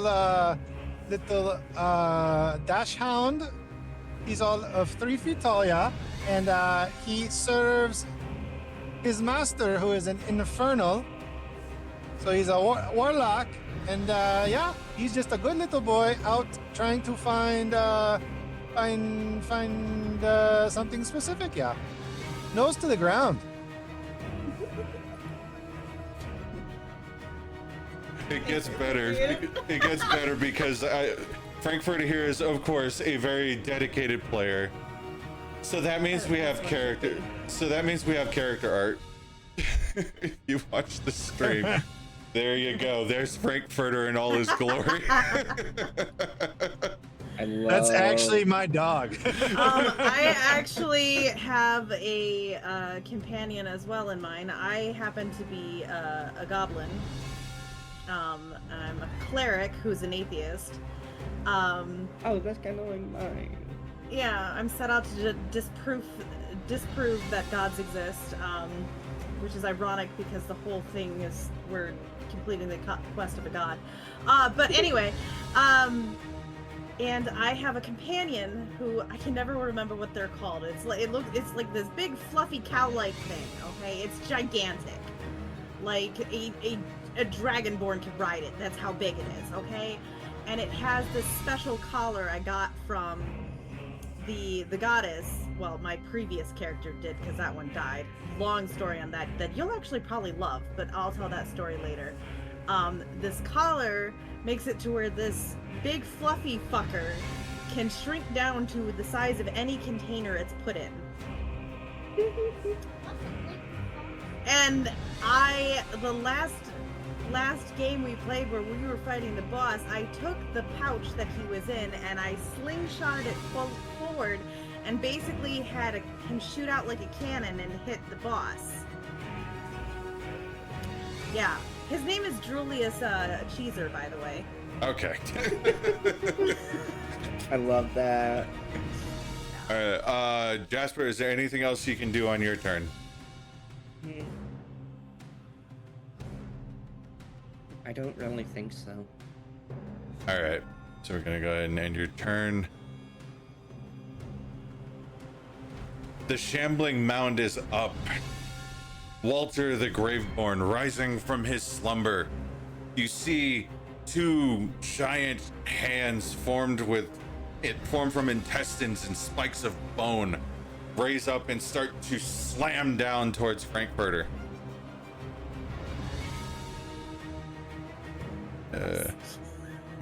AC 16? That's by... Where's my... Oh, okay. I lied. You guys hear me again? Yeah, we can hear you. Okay. I lied. Outshoot meaty tentacles formed of intestines and discarded organs. Tech. More tentacles. Yay. Ooh, roadkill. Oh, My God. favorite. The tentacles manage to grasp at where you used to be before just swiping at the air. Its attack is not done though. It is going to also use its, where is it? That's bite, whale. Okay, maybe I have to open the character.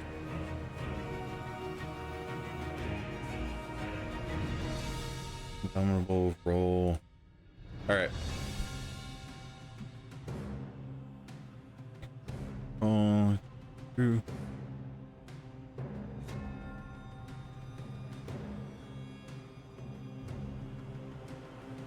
It will use its gore spray ability. spraying out in a 15-foot cone. Uh-oh. Where is it? So you and Christinia are making a dexterity saving throw or taking necrotic damage. Yours is a 2 total, so you failed. Am I resistant? We'll check that in a second. Christinia managed to resist. Let's look at your resistances. Are you resistant to necrotic damage? Not You sure are what not. the pack. You are not. You are resistant to fire and poison. Ah, okay. So that is damage 2d6s to Frankfurter.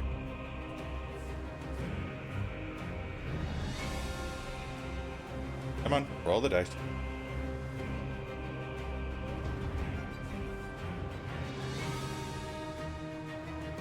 That is 9 necrotic damage to Frankfurter. Not enough. Still have 3. Yeah. Yeah, 3 temporary HP.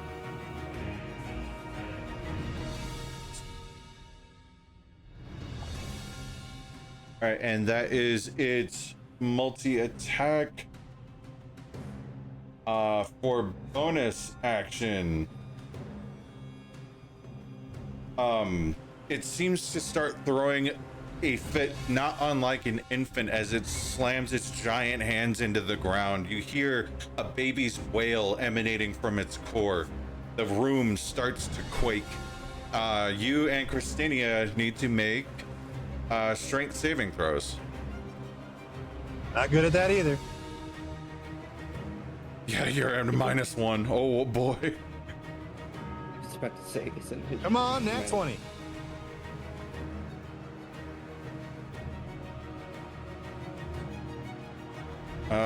So that's a 4. So you fall prone.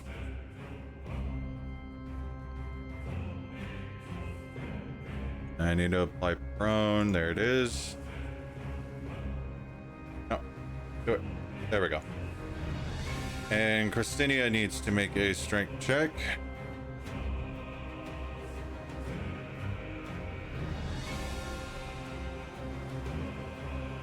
All right, Christinia manages to succeed. She does not fall prone. That is the end of the Shambling Mound's turn. Frankfurter, you're up next. It will cost you 1 action to stand back up. That's not half my movement.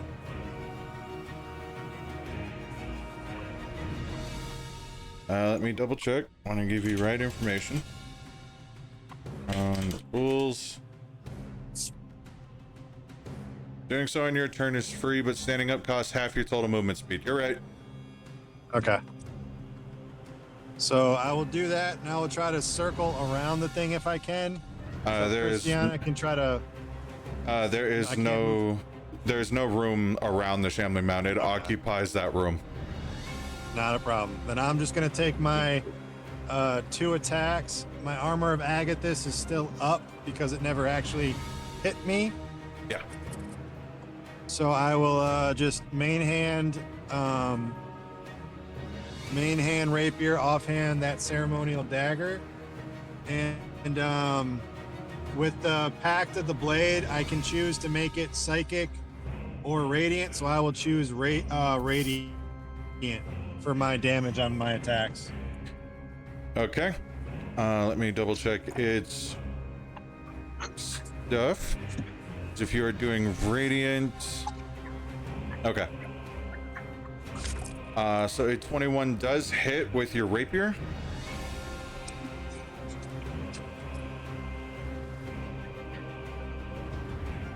Dealing 8 radiant damage to Walter with the rapier. And then you attack with your dagger.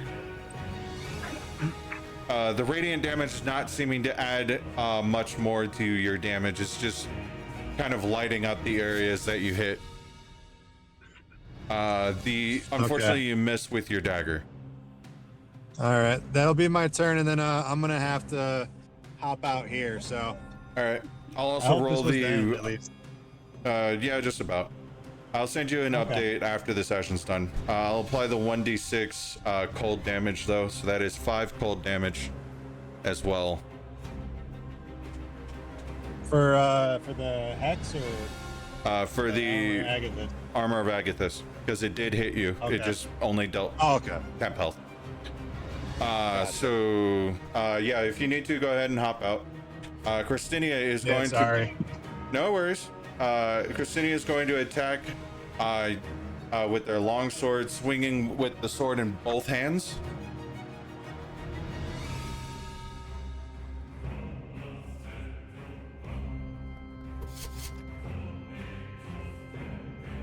Dealing, attacking for 17, rolling damage. That is 4 slashing damage. This does prompt a reaction from Walter the Walter the Graveborn. Let me see, where is it?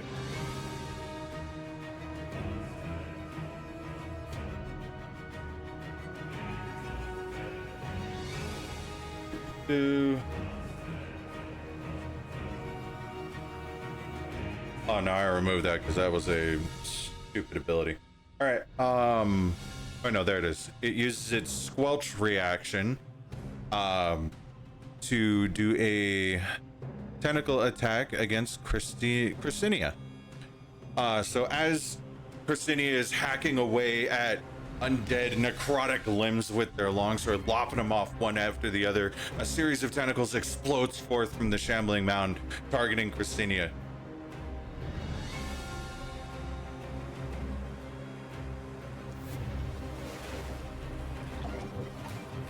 Wow, this thing's rolling terrible. Christinia manages to duck out of the way of the tentacles, avoiding becoming grappled. Christinia's gonna hold the line and end their turn there. Rovenia is from the safety of their perch is going to once again send out a rain of Eldritch Blast onto the creature. If nothing else, I am adaptable when half the party's missing. All right. Here we go.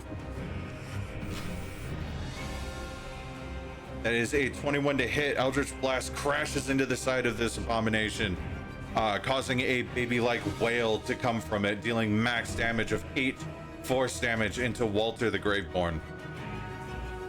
This thing is very much near death. Jasper, you are up. Oh, thank. Okay.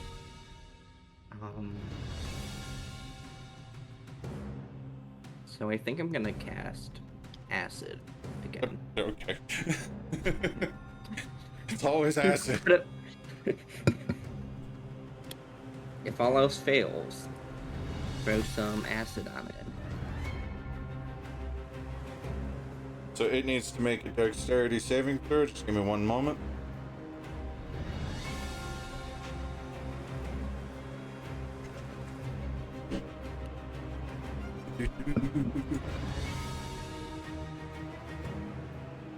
This giant thing is trying to dodge your spurt of acid. Oh, wow. All right, it rolled a 2 on its dexterity saving throw. It failed, so you can go ahead and roll your acid damage now.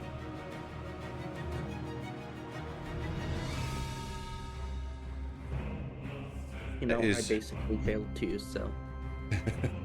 That is 2 acid damage to the shambling mound. It is still almost done, but it is very much still in the fight. As your acid impacts against the shambling mound, you see the organs and tendrils fall away almost as if it were melting, the rib cage exposing. You see it open to reveal the body of an infant. It is writhing about in an egg. The flesh on this infant is long since rotted. You can see its rib cage. You can also see multiple stab wounds.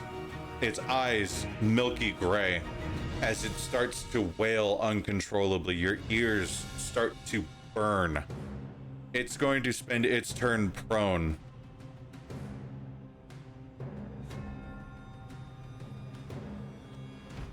Frankfurter, seeing this, is going to... I think he would do this. He's going to target the egg with his rapier.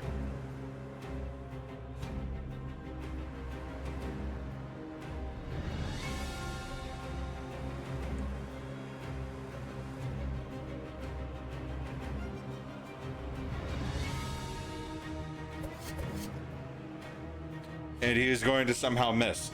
He's been rolling good the whole game and chooses now to miss. Just fucking hell. God damn it. Had one job. He's not here to see it, so of course his character's like, oh, I'll just slack off now. He does his offhand attack with his dagger. His rapier initially deflected by the rib cage. He swings his fist in with the dagger at the ready, managing to hit.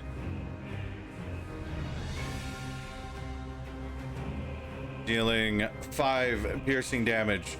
And since he is attacking the core directly, that is at double damage. You hear the cry of a baby before everything falls eerily silent. The shambling mound falls. You start to hear the sound of the house's front door opening far overhead and the distant thunderstorm beyond. A guttural moan then ripples through the air, and a terrifying apparition manifests before you, the spirit of Elizabeth Durst. Gonna end that encounter. Yes. And assign, no, you don't get to take Shambling Mound's abilities as your own. I will not allow it. Her lustrous hair is a wild, disheveled mess. Her skin a deathly pallor, and her lips peeling back to reveal sharp yellow teeth. The amber shard that you're oh so familiar with glows ominously on a cord around her spectral neck, and a shadowed wisp swirling within its depths. The spirit levitates high above the floor, sunken eyes blazing with malice, and a mouth twisted into a snarl.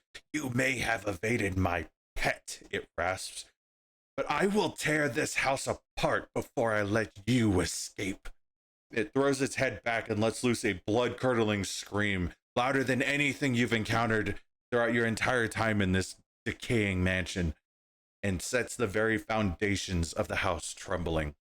Far above, the grandfather clock begins to chime once more, the sound mounting to a thunderous cacophony. Cacophony? Cacophony. Fuck it. Cacophony. Yeah. Dust and debris rain down as the floor shakes beneath you, the wooden crossbeams of the ceiling starting to splinter and crack. Elizabeth's spirit fixes you with a feral grin, and then dissipates into thin air, leaving only echoes of its spiteful laughter as the house rumbles, shifts, and groans.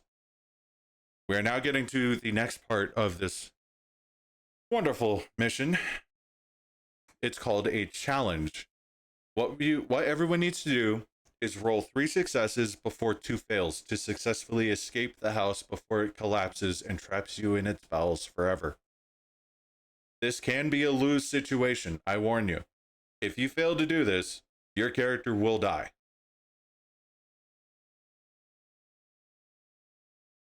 Okay, so what do I roll?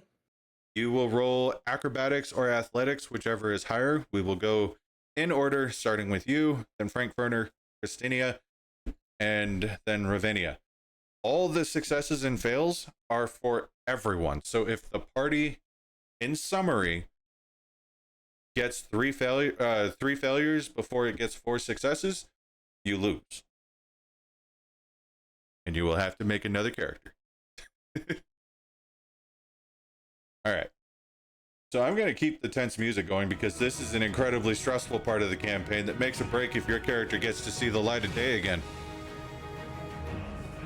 This is messed up. Yep.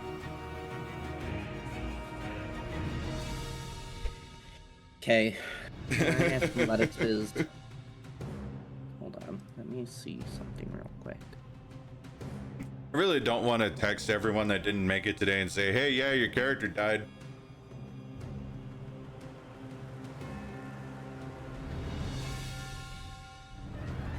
Oh, I didn't mean to click that. I was just seeing if it had anything to it.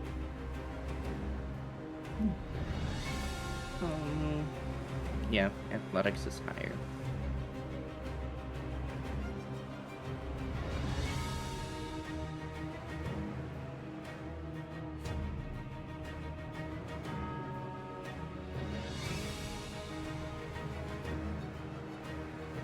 see. And acrobatics. 20 with roll. There we go. So we have 2 successes and 2 failures already on the board. We're kind of 50-50 here. This next roll is going to be a big one. Hope everyone's ready.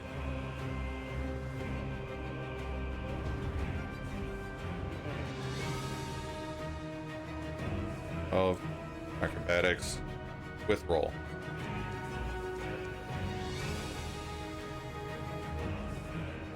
And that is all 5 successes. You managed to weave through collapsing beams. Yep, there's that stress wafting off of you. You managed to duck through the remaining creatures that you didn't yet encounter in your adventure. The building itself trying to stop you, crumbling down rubble, beams starting to shatter under the weight of the house. You can feel the house itself starting to descend on you. You explode out through the stairs on the 3rd floor, cutting through hallways, down all 3 flights of stairs. And as the roof itself is on your heels, you manage to barely cross the front door. You look back and see that the death house is crumbling into a crater beneath the surface. Before long, all that remains before you is an endless black hole. I can turn off the tense music now. You did it.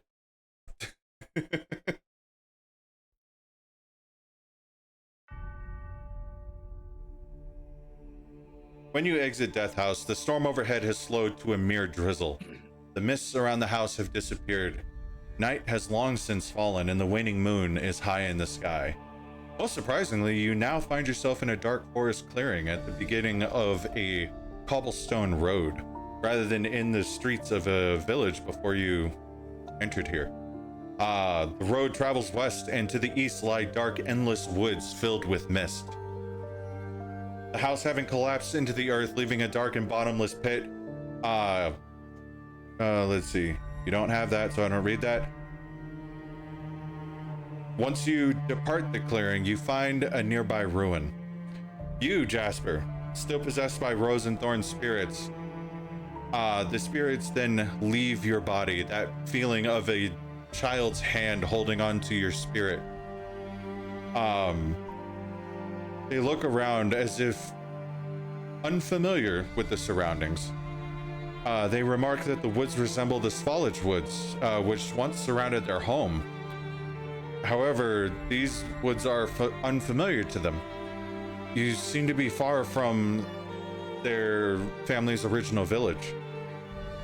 Exploring the surroundings, you quickly see the top of an old ruined stone tower poking up through the treetops.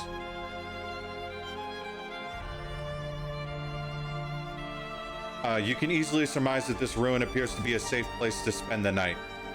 Rose and Thorn offer to serve as sentries while you all rest, watching the woods, and they'll wake you up if any threats emerge. Do you rest for the night?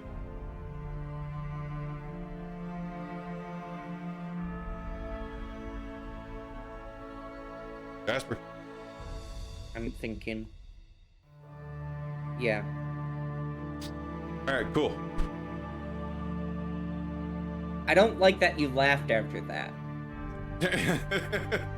Don't worry about it. I swear. Don't worry about it. Well, now I'm worrying about it. Don't worry about it.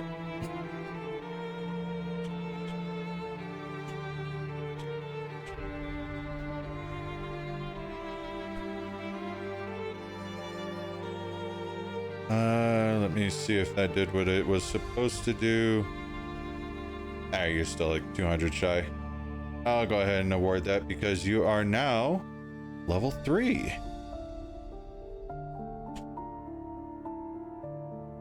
Do not divide. Why did it only do that one? Oh, everyone. Do not the shambling mound. It's not cool enough to get experience. It's dead.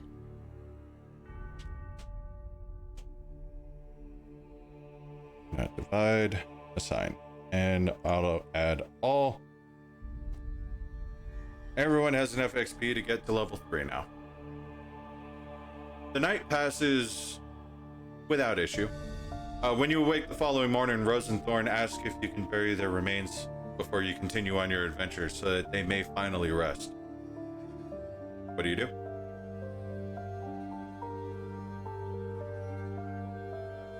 I'm gonna look at them and say, is this where you truly are? Buried in unfamiliar forest. You could come with us, and we could hopefully find your original forest, or a more suitable place. Rose will shake her head and says, any place that we were from is long gone by now. What we desire more than anything is to finally move on. Then it shall be done. And we bury the remains.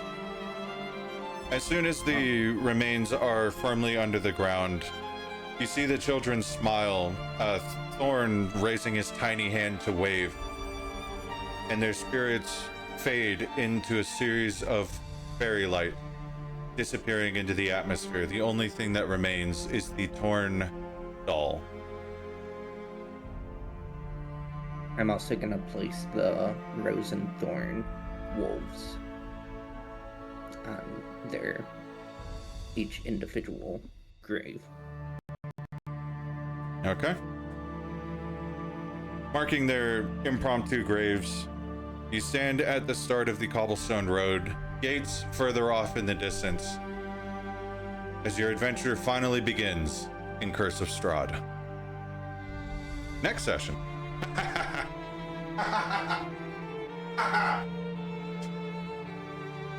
We did it, guys. We made it through Death House without anyone dying. Barely. Yeah, I was really close there. Yeah, because you fell For a into second.